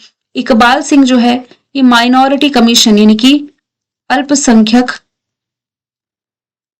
आयोग के प्रमुख हैं। विजया किशोर रहाटकर राष्ट्रीय महिला आयोग की ये प्रमुख हो जाएंगे। प्रियांक कानूंगो ये कौन है? तो बाल अधिकार संरक्षण आयोग, इसके ये अध्यक्ष हो जाएंगे। पर्पल फेस्ट जो 2026 का था, इसका आयोजन कहाँ किया गया है? राजधानी दिल्ली में, राष्ट्रपति भवन में इसका आयोजन किया गया। इसका पर्पस है दिव्यांगजनों की प्रतिभा, उपलब्धियों और इनके सपनों को सम्मान देना। सामाजिक न्याय और अधिकारिता मंत्रालय द्वारा इसका आयोजन किया जाता है। वैज्ञानिकों ने किस महासागर की गहराई में लगभग 4000 मीटर नीचे डार्क ऑक्सीजन की खोज करी है? तो ये पैसिफिक ओशन प्रशांत महासागर में की गई है। वैज्ञानिकों ने प्रशांत महासागर की गहराई में लगभग 4000 मीटर नीचे डार्क ऑक्सीजन खोजा है। ये खोज क्लेरियन किल्बर्टन जोन नामक क्षेत्र में की गई है।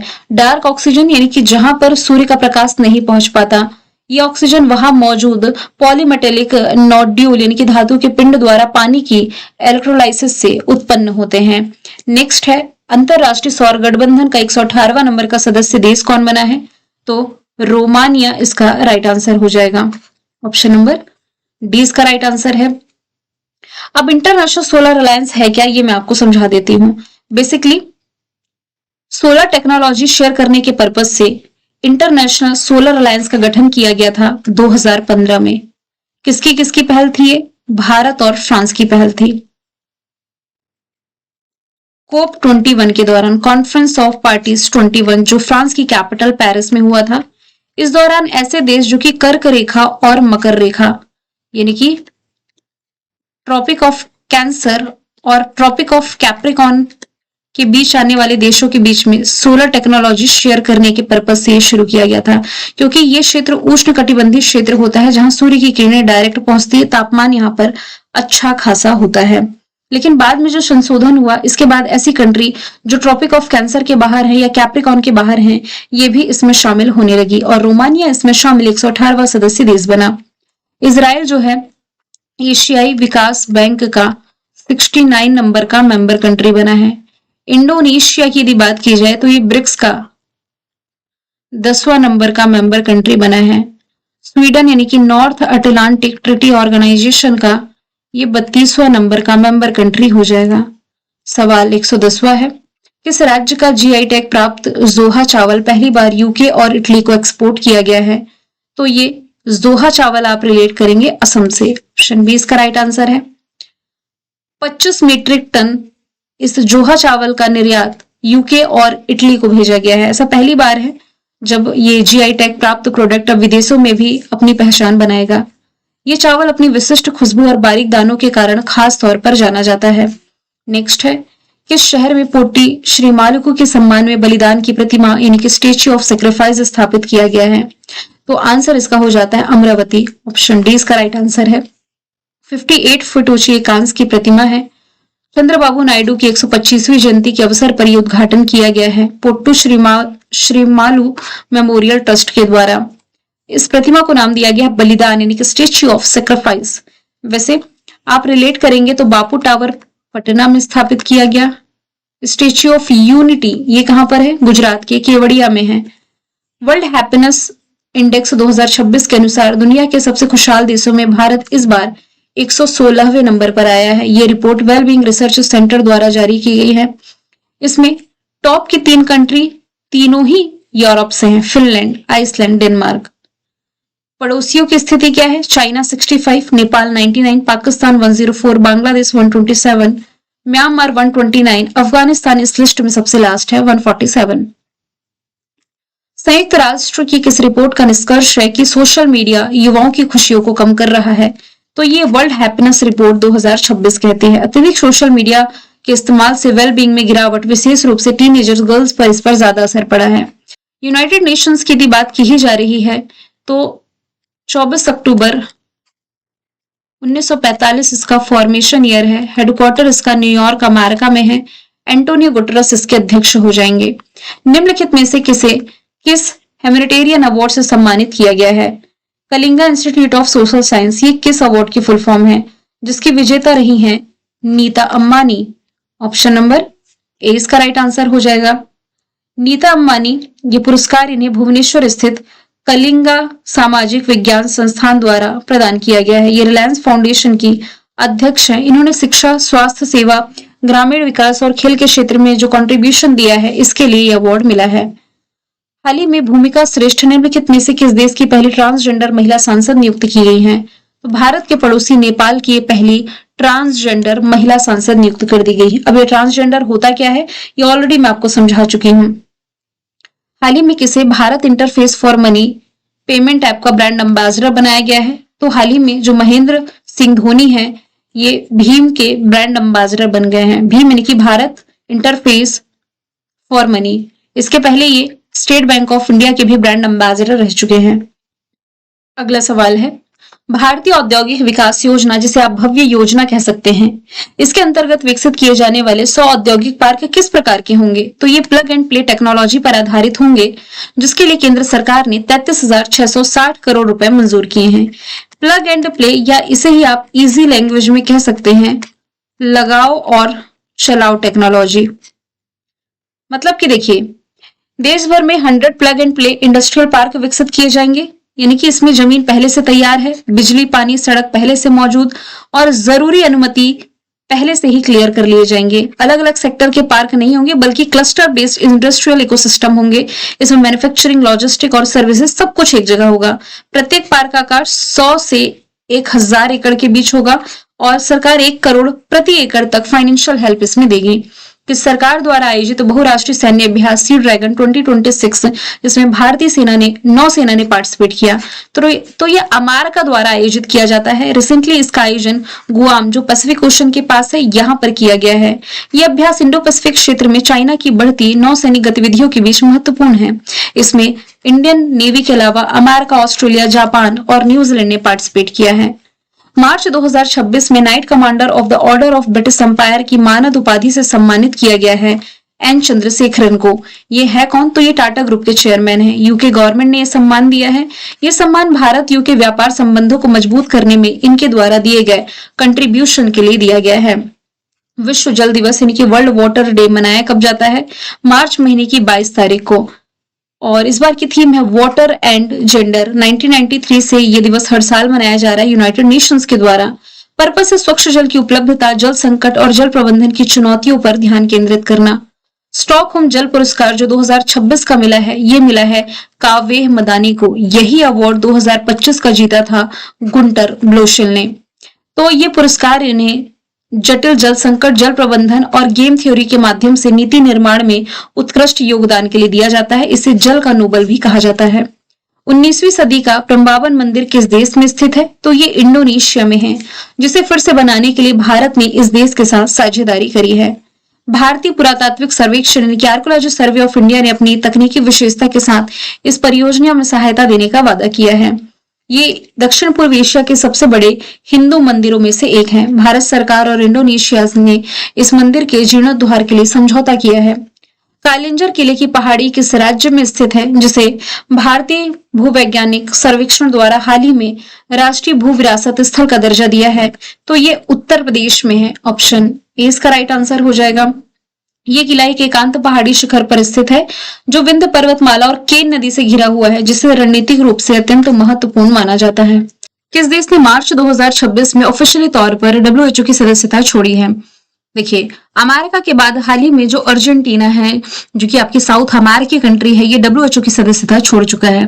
राष्ट्रपति जेवियर माइली के प्रशासन ने 2025 में घोषणा के एक साल बाद ये कदम उठाया है, जिसका जो मेन कारण है, ये कोविड-19 महामारी के दौरान डब्ल्यूएचओ की जो पॉलिसीज हैं और स्वास्थ्य संप्रभुता पर इनके जो मतभेद थे, इसके कारण ये फैसला किया गया है।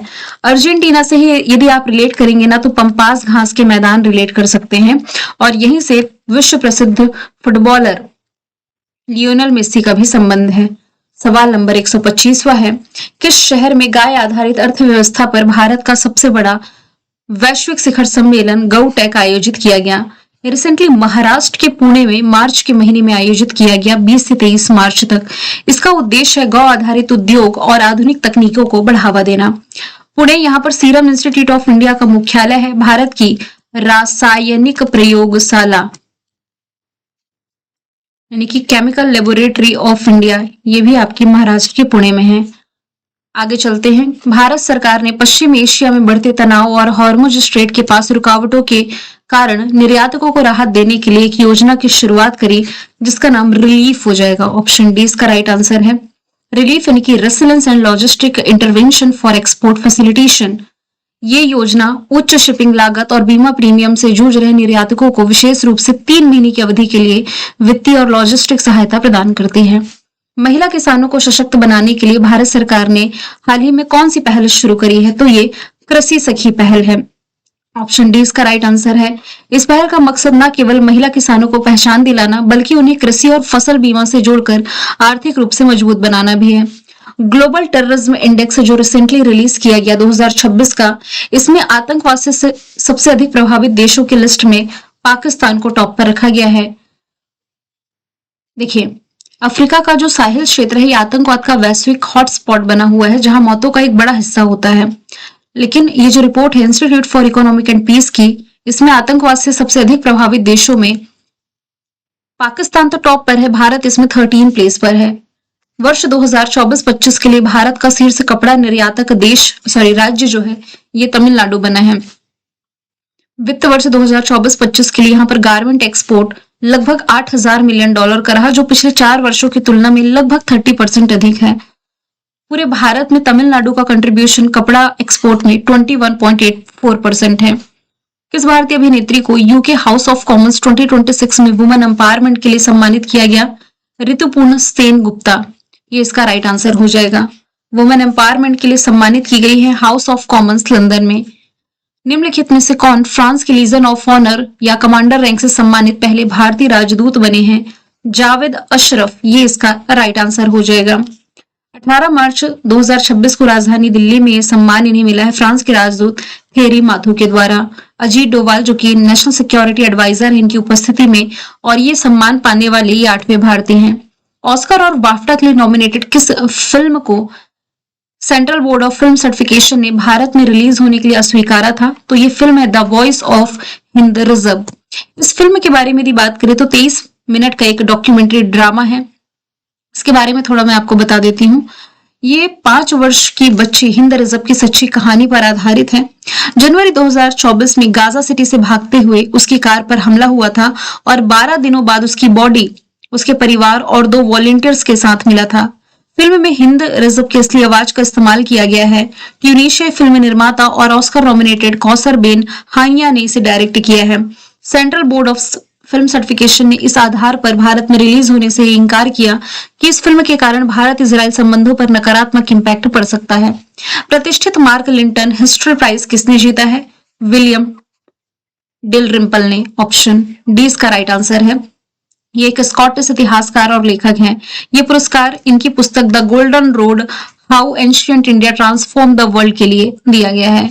भारत के चीन में राजदूत के रूप में किसकी नियुक्ति की गई है? वन लाइनर में याद रखें, विक्रम दोराईस्वामी चीन में भारत के राजदूत नियुक्त किए गए हैं। 1992 बैच के आईएफएस ऑफिसर हैं और प्रदीप कुमार रावत को इन्होंने रिप्लेस किया है। नरेंद्र कुमार मोदी ये किसका रिकॉर्ड तोड़ते हुए भारत के सबसे लंबे समय तक सेवा करने वाले राष्ट्राध्यक्ष बने? तो सिक्किम के पूर्व मुख्यमंत्री पवन चामलिंग का इन्होंने रिकॉर्ड तोड़ा है। अभी 22 मार्च को इन्होंने अपनी सेवा अवधि के 8,931 दिन पूरे किए हैं। 2001 में बतौर मुख्यमंत्री गुजरात से इन्होंने नेतृत्व शुरू किया। बतौर प्रधानमंत्री इनका तीसरा कार्यकाल है। आधिकारिक करियर में 900 गोल करने वाले दूसरे पुरुष खिलाड़ी बन गए हैं लियोनल मेसी। पहले पूछा जाए तो क्रिस्टियानो रोनाल्डो है। लियोनल मेसी अर्जेंटीना से बिलोंग करते हैं, क्रिस्टियानो रोनाल्डो पुर्तगाल से बिलोंग करते हैं। और इसमें तीसरे स्थान पर है पेले 765 गोल के साथ में। लियोनल मेसी 900 गोल के साथ दूसरे स्थान पर है। 900 गोल तक इसके पहले क्रिस्टियानो रोनाल्डो ही पहुंच चुके हैं। केंद्रीय गृह मंत्रालय ने जनगणना 2027 के लिए ब्रांड एम्बेसडर बनाया है सुदर्शन पटनायक को। ओडिया है और ये प्रसिद्ध सैंड आर्टिस्ट है। आगे चलते हैं। भारत के किस शहर में देश का पहला गैस वेंडिंग मशीन यानी एलपीजी एटीएम शुरू किया गया है? गुरुग्राम हरियाणा में। ये एक एज अ पायलट प्रोजेक्ट शुरू किया गया है और यदि ये काम किया तो अन्य हिस्सों में ये लागू किया जाएगा। अब देखिए मशीन काम कैसे करती है। इस मशीन पर, मशीन की जो स्क्रीन होती है, इस पर रजिस्टर्ड मोबाइल नंबर डालना होता है। इस पर जो ओटीपी आएगा इससे आपकी पहचान वेरीफाई हो जाएगी। खाली सिलेंडर पर लगा जो क्यूआर कोड या बार कोड है इसे मशीन के स्कैनर के सामने रखना होगा। तो मशीन ये चेक करेगी कि सिलेंडर लीगल है या नहीं है, वैध है या नहीं है। और वेरिफिकेशन जब सफल हो जाता है तो इसके बाद मशीन को एक विंडो खुलेगा। इसमें आपको खाली सिलेंडर उस स्लॉट में रखना होगा जैसे कि इस इमेज में कहीं पर रखा गया है। ये देखिए खाली सिलेंडर इसमें रखना होगा और ऑटोमेटिकली उसकी शुद्धता और वजन चेक कर मशीन उसे अंदर खींच लेगी। स्क्रीन पर गैस की कीमत का यूपीआई से भुगतान करना होगा और पेमेंट सफल होने के बाद मशीन के दूसरे हिस्से या डिलीवरी विंडो से भरा और सील सिलेंडर जो एकदम पैक्ड है ये बाहर आ जाएगा। इस पूरे प्रोसेस में ज्यादा नहीं 2 से 3 मिनट का समय लगता है। वैज्ञानिकों के अनुसार शनि की कक्षा में 11 नए चंद्रमा की खोज की गई है। तो अब शनि के कुल चंद्रमाओं की संख्या बढ़कर के 285 हो गई है। ऑप्शन बी इसका राइट आंसर है। तो बृहस्पति को छोड़ते हुए शनि ये सबसे अधिक चंद्रमा वाला ग्रह बना था वर्ष 2023 में पूरे सोलर प्लैनेट में। अब देखिए किस ग्रह के पास कितने चंद्रमा है। बृहस्पति के पास 101 है, शनि के पास 285 है। ये दो के पास सबसे अधिक है। यूरेनस 28, नेपच्यून 16, मंगल के पास 2, पृथ्वी के पास 1 है। बिहार दिवस 22 मार्च को जो मनाया गया इसकी थीम थी उन्नत बिहार उज्जवल बिहार। 22 से 24 मार्च तक इसके लिए भव्य समारोह का आयोजन किया गया। बिहार दिवस मनाए जाने की शुरुआत 2010 में की गई थी। इसका मुख्य उद्देश्य है बिहार की संस्कृति, इतिहास और पहचान को सम्मान देना। वर्ष 1912 में बिहार को बंगाल प्रेसिडेंसी से अलग करके एक नया राज्य बनाया गया था। T20 इंटरनेशनल क्रिकेट में डेब्यू मैच में शतक लगाने वाली पहली महिला खिलाड़ी बनी है फेनी उतागु शिमानंदे, जो कि बिलोंग करती है रवांडा से। मात्र 15 वर्ष इनकी उम्र है। इन्होंने घाना के खिलाफ 65 गेंदों में नाबाद यानी कि बिना आउट हुए 111 रन बनाए। तो न सिर्फ डेब्यू पर शतक का रिकॉर्ड बनाया बल्कि T20 इंटरनेशनल महिला में शतक लगाने वाली सबसे कम उम्र की खिलाड़ी है। इनसे पहले ये रिकॉर्ड युगांडा के प्रोस्कोविया लाका के नाम था। नॉर्थ कोरिया के जो तीसरी बार चीफ बने हैं इनका नाम किम जोंग उन हो जाएगा। ऑप्शन सी इसका राइट आंसर है। देखिए भारत से यहाँ पर इलेक्शंस अलग होते हैं। उत्तर कोरिया की संसद में कुल 687 सदस्य चुने गए हैं। चुनाव में मतदाताओं को केवल एक उम्मीदवार का नाम वाला मतपत्र दिया जाता है। इसके बाद अगर कोई व्यक्ति उम्मीदवार का विरोध करना चाहता है या तो उसे अलग बूथ में जाकर के नाम काटना पड़ता है। ये प्रक्रिया गुप्त नहीं होती जैसे भारत में गुप्त होती है और इसे राजद्रोह जैसे यहाँ पर माना जा सकता है। किस शहर में कार्बन बाजार पर अंतरराष्ट्रीय सम्मेलन प्रकृति 2026 का आयोजन किया गया? तो राजधानी दिल्ली इसका राइट आंसर हो जाता है।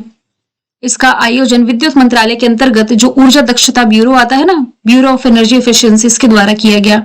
इसका मुख्य आकर्षण इंडियन कार्बन मार्केट पोर्टल का शुभारंभ था। इसका मुख्य उद्देश्य कार्बन क्रेडिट ट्रेडिंग में पारदर्शिता यानी कि ट्रांसपेरेंसी, दक्षता और भागीदारी को बढ़ावा देना। हाल ही में अनुतिन चरना विराकुल किस देश के प्रधानमंत्री नियुक्त किए गए हैं? एशियाई कंट्री थाईलैंड के प्रधानमंत्री बने हैं पेतोंगतान शिनावात्रा को इन्होंने रिप्लेस किया है। ये देश के 32वें नंबर के प्रधानमंत्री बने हैं। Institute for Economic and Peace ने जो ग्लोबल टेररिज्म इंडेक्स रिलीज किया है, भारत को 13वें स्थान पर रखा गया। लास्ट ईयर भारत इसमें 14 प्लेस पर था और आतंकवाद से सबसे अधिक प्रभावित देश में पाकिस्तान टॉप पर है। वर्ल्ड टीबी डे यानी कि विश्व क्षय रोग दिवस मनाया कब जाता है? मार्च महीने की 24 तारीख को। 1882 में रॉबर्ट कोच द्वारा टीबी की बैक्टीरिया की खोज की याद ये दिलाता है। टीबी एक जीवाणु जनित संक्रामक रोग है जो कि मुख्य रूप से फेफड़ों को प्रभावित करता है।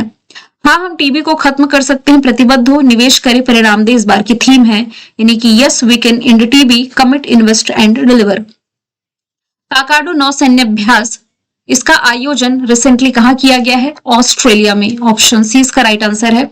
ये रॉयल ऑस्ट्रेलियाई नेवी द्वारा आयोजित बहुराष्ट्रीय समुद्री अभ्यास है जिसमें कि भारत की तरफ से आईएनएस नीलगिरी ने पार्टिसिपेट किया है। 24 मार्च को world air quality report release की गई। दुनिया का सबसे प्रदूषित देश यदि पूछा जाए तो ये पाकिस्तान को बताया है और भारत दुनिया का छठा सबसे प्रदूषित देश है। पाकिस्तान के बाद बांग्लादेश, ताजिकिस्तान, चाड और कांगो का स्थान है। दुनिया के सबसे 10 प्रदूषित शहरों में 10 में से 5 तो भारत के हैं, जिसमें टॉप पर लोनी है उत्तर प्रदेश का। सवाल है 2026 में ईरान के नए सुरक्षा परिषद प्रमुख के रूप में किसकी नियुक्ति की गई है? तो आंसर इसका मोहम्मद बगैर जोलगाद्र हो जाएगा। इन्होंने अली लारिजानी का स्थान लिया है जिनकी हाल ही में हुए संघर्ष में डेथ हो गई थी। जोलगाद्र जो है ये इस्लामिक रेवोल्यूशनरी गार्ड कोर के पूर्व कमांडर हैं। भारत में कौन सा राज्य है जो कि यूसीसी विधेयक पारित करने वाला दूसरा राज्य बना है? तो दूसरा राज्य गुजरात है। पूछा जाता पहला तो पहला उत्तराखंड है। यानी कि आप इस राज्य में किसी भी धर्म या संप्रदाय से हो, सभी के लिए एक समान कानून होगा। ये कानून सभी धर्मों के लिए एक समान कानूनी ढांचा प्रदान करता है। इसमें विवाह, तलाक, उत्तराधिकार, लिव इन रिलेशनशिप जैसे विषय शामिल है। इसमें बहुविवाह पर प्रतिबंध लगाया गया है, यानी कि मल्टीपल मैरिजेस पर बैन है। एसटी को इसके प्रावधानों से छूट दी गई है। लिव इन रिलेशनशिप का रजिस्ट्रेशन यहाँ पर कंपलसरी किया गया है। यदि आप विवाह के बिना भी अपने पार्टनर के साथ साथ रह रहे हैं तो इसका रजिस्ट्रेशन यहाँ कंपलसरी कर दिया है। सेबी के पूर्णकालिक सदस्य के रूप में किसकी नियुक्ति की गई है? केवी रमना मूर्ति की। सेबी यानी कि security and exchange board of India. तो वेंकट रमना जो कि 1991 बैच के भारतीय रक्षा लेखा सेवा अधिकारी हैं, 3 वर्ष के लिए इनकी अवधि को मान्यता मिली है। हाना मुमताज को हरा करके इंडिया ओपन 2026 का खिताब महिला वर्ग में जीता है अनाहत सिंह ने। हाना मुमताज को हराया है और इनका लगातार दूसरा इंडिया ओपन खिताब है। पुरुष वर्ग में ये खिताब जीता है अभय सिंह ने। दिल्ली का ग्रीन बजट 2026 मुख्य रूप से किस प्रमुख समस्या पर आधारित रहा था? तो देखिए, बढ़ते पोल्यूशन को कंट्रोल करने के लिए, इसके समाधान के लिए ग्रीन बजट 2026 पेश किया गया था। इसमें वायु प्रदूषण कम करने और स्वच्छ ऊर्जा पहलों को बढ़ावा देने पर विशेष जोर दिया गया है। इसमें ई व्हीकल और सार्वजनिक परिवहन के विस्तार की योजना बनाई गई है। कोयला भंडार के मामले में पूरी दुनिया भर में भारत 5वें स्थान पर रहा है।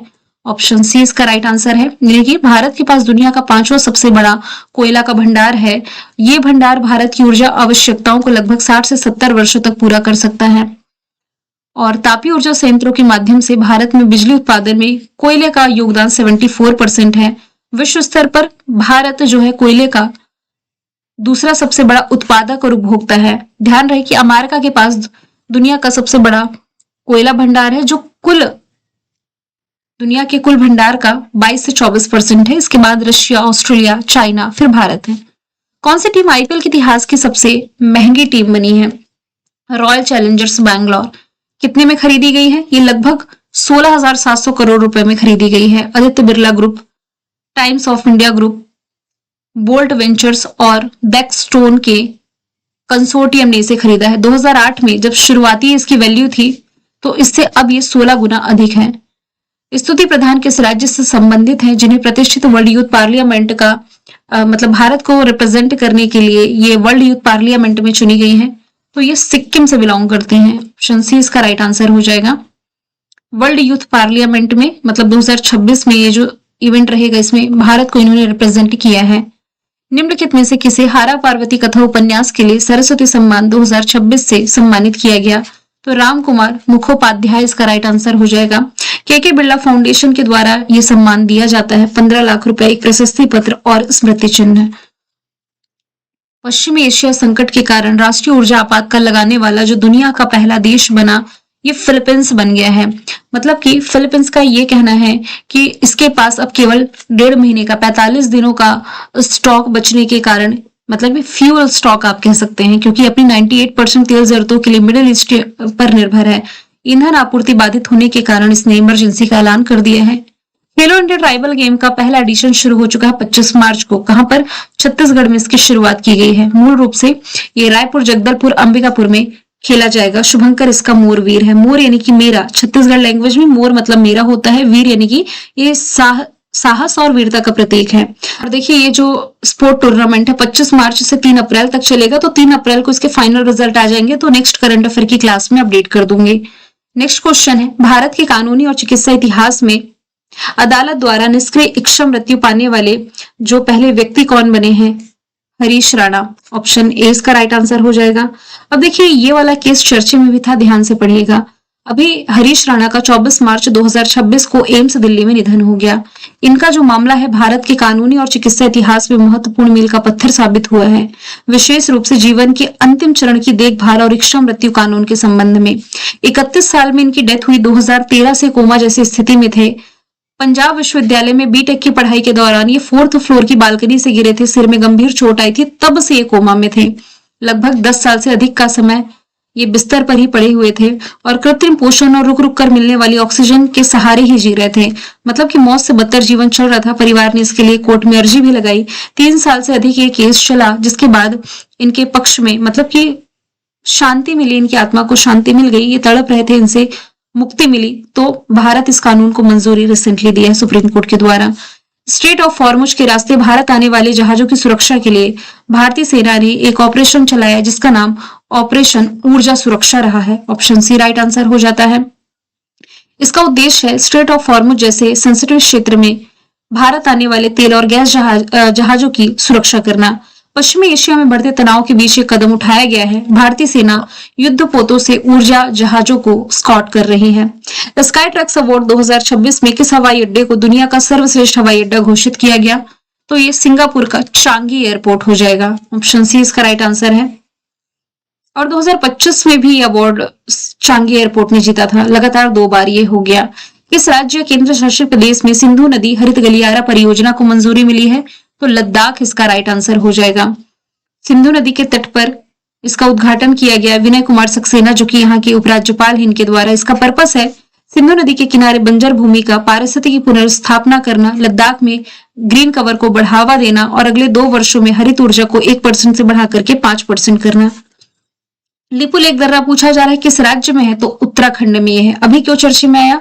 जहां से 7 साल बाद चाइना के साथ सीमा व्यापार करने के लिए फिर से फैसला हुआ है। लिपु लेक दर्रा पिथौरागढ़ जिले में है। इसके माध्यम से भारत और चाइना के बीच सीमा पार व्यापार जून से फिर से शुरू हो रहा है। ये कदम 2020 में कोविड-19 महामारी के दौरान लगाए गए 7 साल के प्रतिबंध को समाप्त करेगा। सवाल 165 है, कौन सा देश है जो ऊर्जा संकट के कारण ईंधन की राशनिंग शुरू करने वाला पहला यूरोपीय देश बना है? तो ये स्लोवेनिया बना है।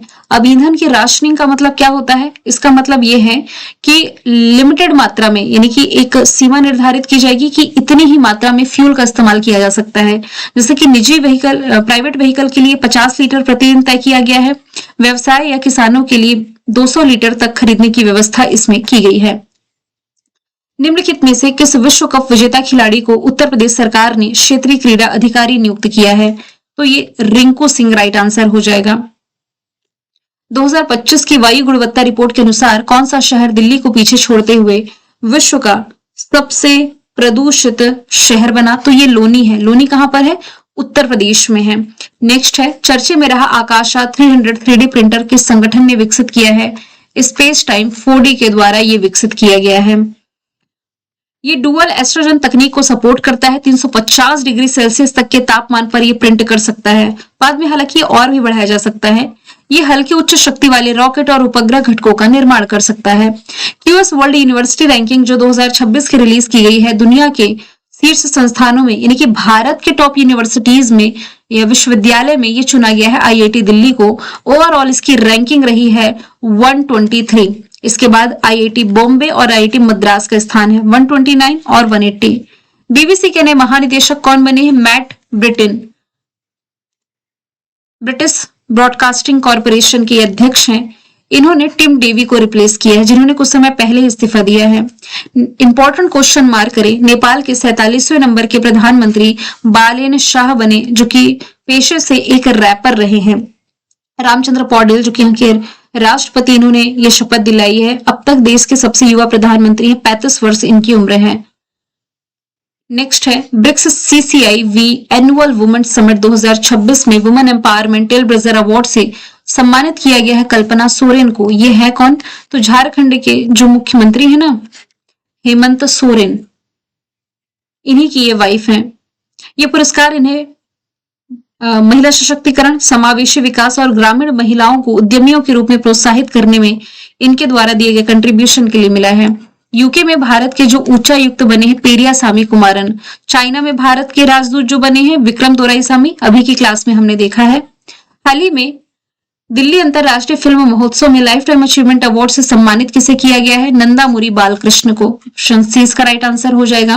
भारत मंडपम में आयोजित इस समारोह में ये सम्मानित किए गए भारतीय सिनेमा में 50 साल से अधिक या शानदार दिए गए कंट्रीब्यूशन के लिए।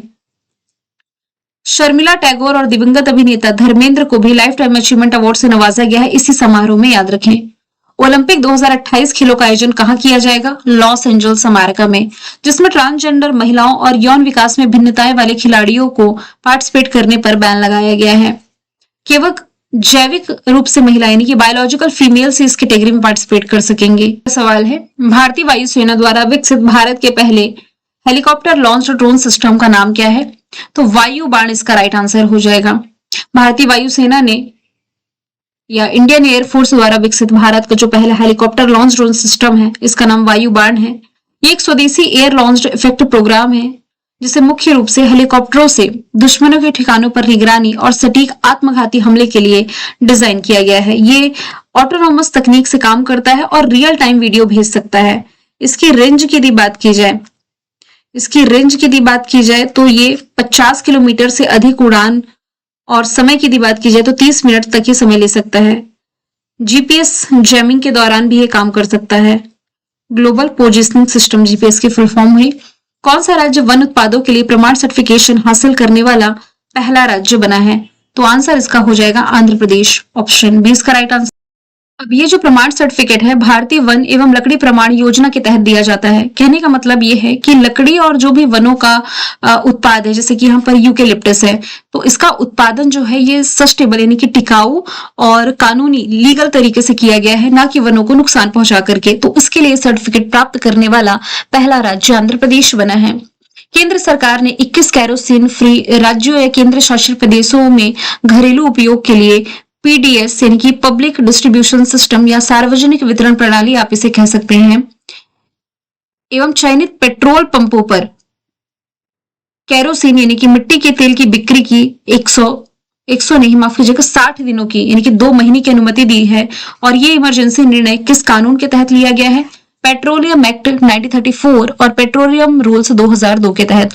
अभी फ्यूल की जो शॉर्टेज चल रही है अपने देश में, इसके कारण सरकार ने ये फैसला किया है ताकि LPG की किल्लत के बीच घरेलू उपयोग जैसे कि घर में खाना पकाना, रोशनी की जरूरतों को पूरा किया जा सके।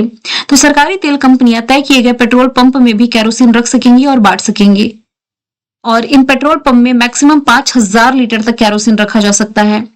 नोएडा इंटरनेशनल एयरपोर्ट के पहले चरण का उद्घाटन 28 मार्च को कर दिया गया है। किसके द्वारा?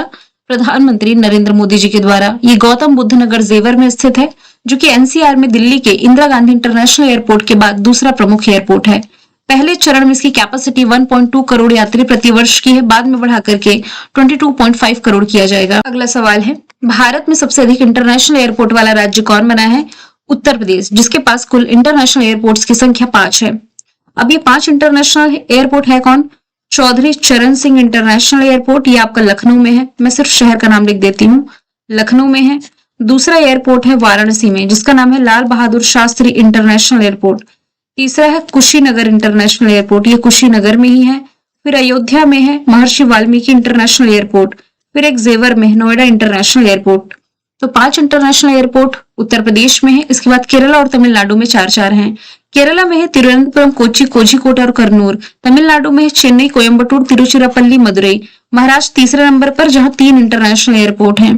कोलकाता नाइट राइडर्स ने अपने किस पूर्व ऑलराउंडर खिलाड़ी के सम्मान में उनकी जर्सी नंबर 12 को रिटायर किया है? आंद्रे रसल के सम्मान में।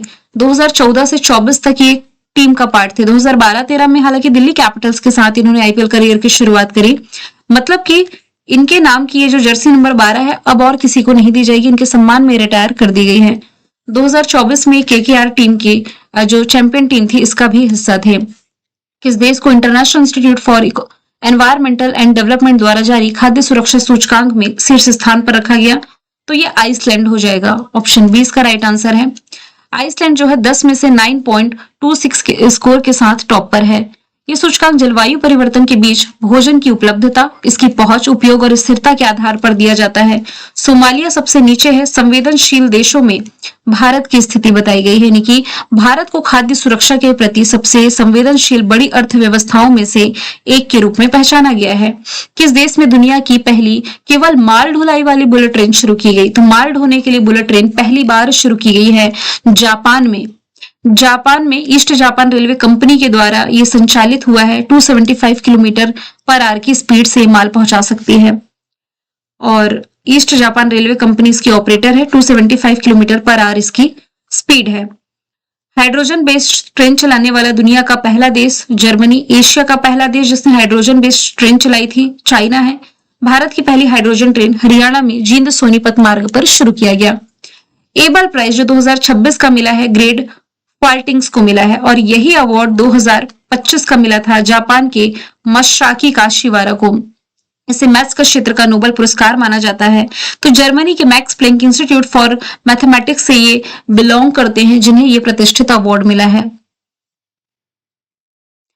देखिए काव्य मदानी ये स्टॉकहोम जल पुरस्कार जीते हैं 2026 का। आर वेरामथु कौन है? ज्ञानपीठ अवार्ड 2025 के विजेता। अगला क्वेश्चन है आर्टेमिस 2 मिशन के माध्यम से चंद्रमा के पास पहुंचने वाली पहली महिला कौन बनने जा रही हैं? तो ये नासा की अंतरिक्ष यात्री क्रिस्टलिना कोच है। नासा जो कि अमेरिका की स्पेस एजेंसी है, इसी का ये आर्टेमिस 2 मिशन है। इस मिशन के तहत क्रिस्टलिना कोच अंतरिक्ष पर चंद्रमा के पास पहुंचने जा रही हैं और 50 वर्षों के बाद ये नासा का मूल मिशन है। साथ ही वे उन चुनिंदा अंतरिक्ष यात्रियों में शामिल होंगे जो 1972 के बाद चंद्रमा के समीप पहुंचेंगे।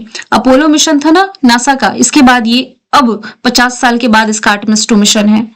NASA formation year 1958 Washington DC में हेडक्वार्टर है। नए एडमिनिस्ट्रेटर जेरेड इसाकमैन बने हैं। अंतरिक्ष में क्लाउडिया 9 नामक भूतिया आकाशगंगा इसी ने खोजा था। मावेन ये नासा ने लॉन्च किया जिसका उद्देश्य मंगल ग्रह के वायुमंडल और उसके सौर हवाओं के साथ होने वाली क्रियाओं का अध्ययन करता है। नासा ने आईबीएम के साथ मिलकर के सूर्य एआई मॉडल लॉन्च किया जो अंतरिक्ष मौसम की सटीक भविष्यवाणी करता है। सौर तूफानों से पृथ्वी के चुंबकीय क्षेत्र को बचाने के लिए इसने ट्रेसर्स मिशन लॉन्च किया था। पंच मिशन ये सोलर विंड के अध्ययन के लिए लॉन्च किया था। पानी का पता लगाने के लिए lunar tail bridger satellite launch किया। प्रेफायर ये पृथ्वी के ध्रुवीय क्षेत्र का अध्ययन करने के लिए इसने लॉन्च किया। इसरो के साथ प्रोजेक्ट निसार इसने लॉन्च किया और यूरेनस का 29वां उपग्रह S2025U1 ये भी नासा ने खोजा। बुच विल्मोर, क्रिस्टलिना कोच दोनों अंतरिक्ष में फंसे हुए थे। क्रू 9 मिशन के माध्यम से अंतरिक्ष में वापस लाए गए। जानवी डांगेती है तो भारत की नेक्स्ट नासा के मिशन पर जल्दी हमें दिखाई देंगी 2028-29 तक। रियाना बरनावी सऊदी अरब की पहली महिला अंतरिक्ष यात्री का नाम है। अब आपको क्या करना है, वैसे तो हम केवल 185 क्वेश्चन देख रहे हैं, लगभग 200 थे। इसमें इंपॉर्टेंट डेज कुछ मैंने हटाए हैं क्योंकि वो मैं आपको टॉपिक वाइज करंट अफेयर में पढ़ा दूंगी। फीडबैक आपको ये देना है कि ये क्लास आपको कैसी लगी। टॉपिक वाइज करंट अफेयर की क्लास में आप नेक्स्ट टॉपिक किस पर चाहते हैं ये आप बताएंगे कमेंट बॉक्स में। फीडबैक शेयर करना बिल्कुल ना भूलें। पीडीएफ के लिए Telegram channel Kalyani ma'am official को आप ज्वाइन कर सकते हैं। फिर हम मिलेंगे नेक्स्ट क्लास में। Thank you so much.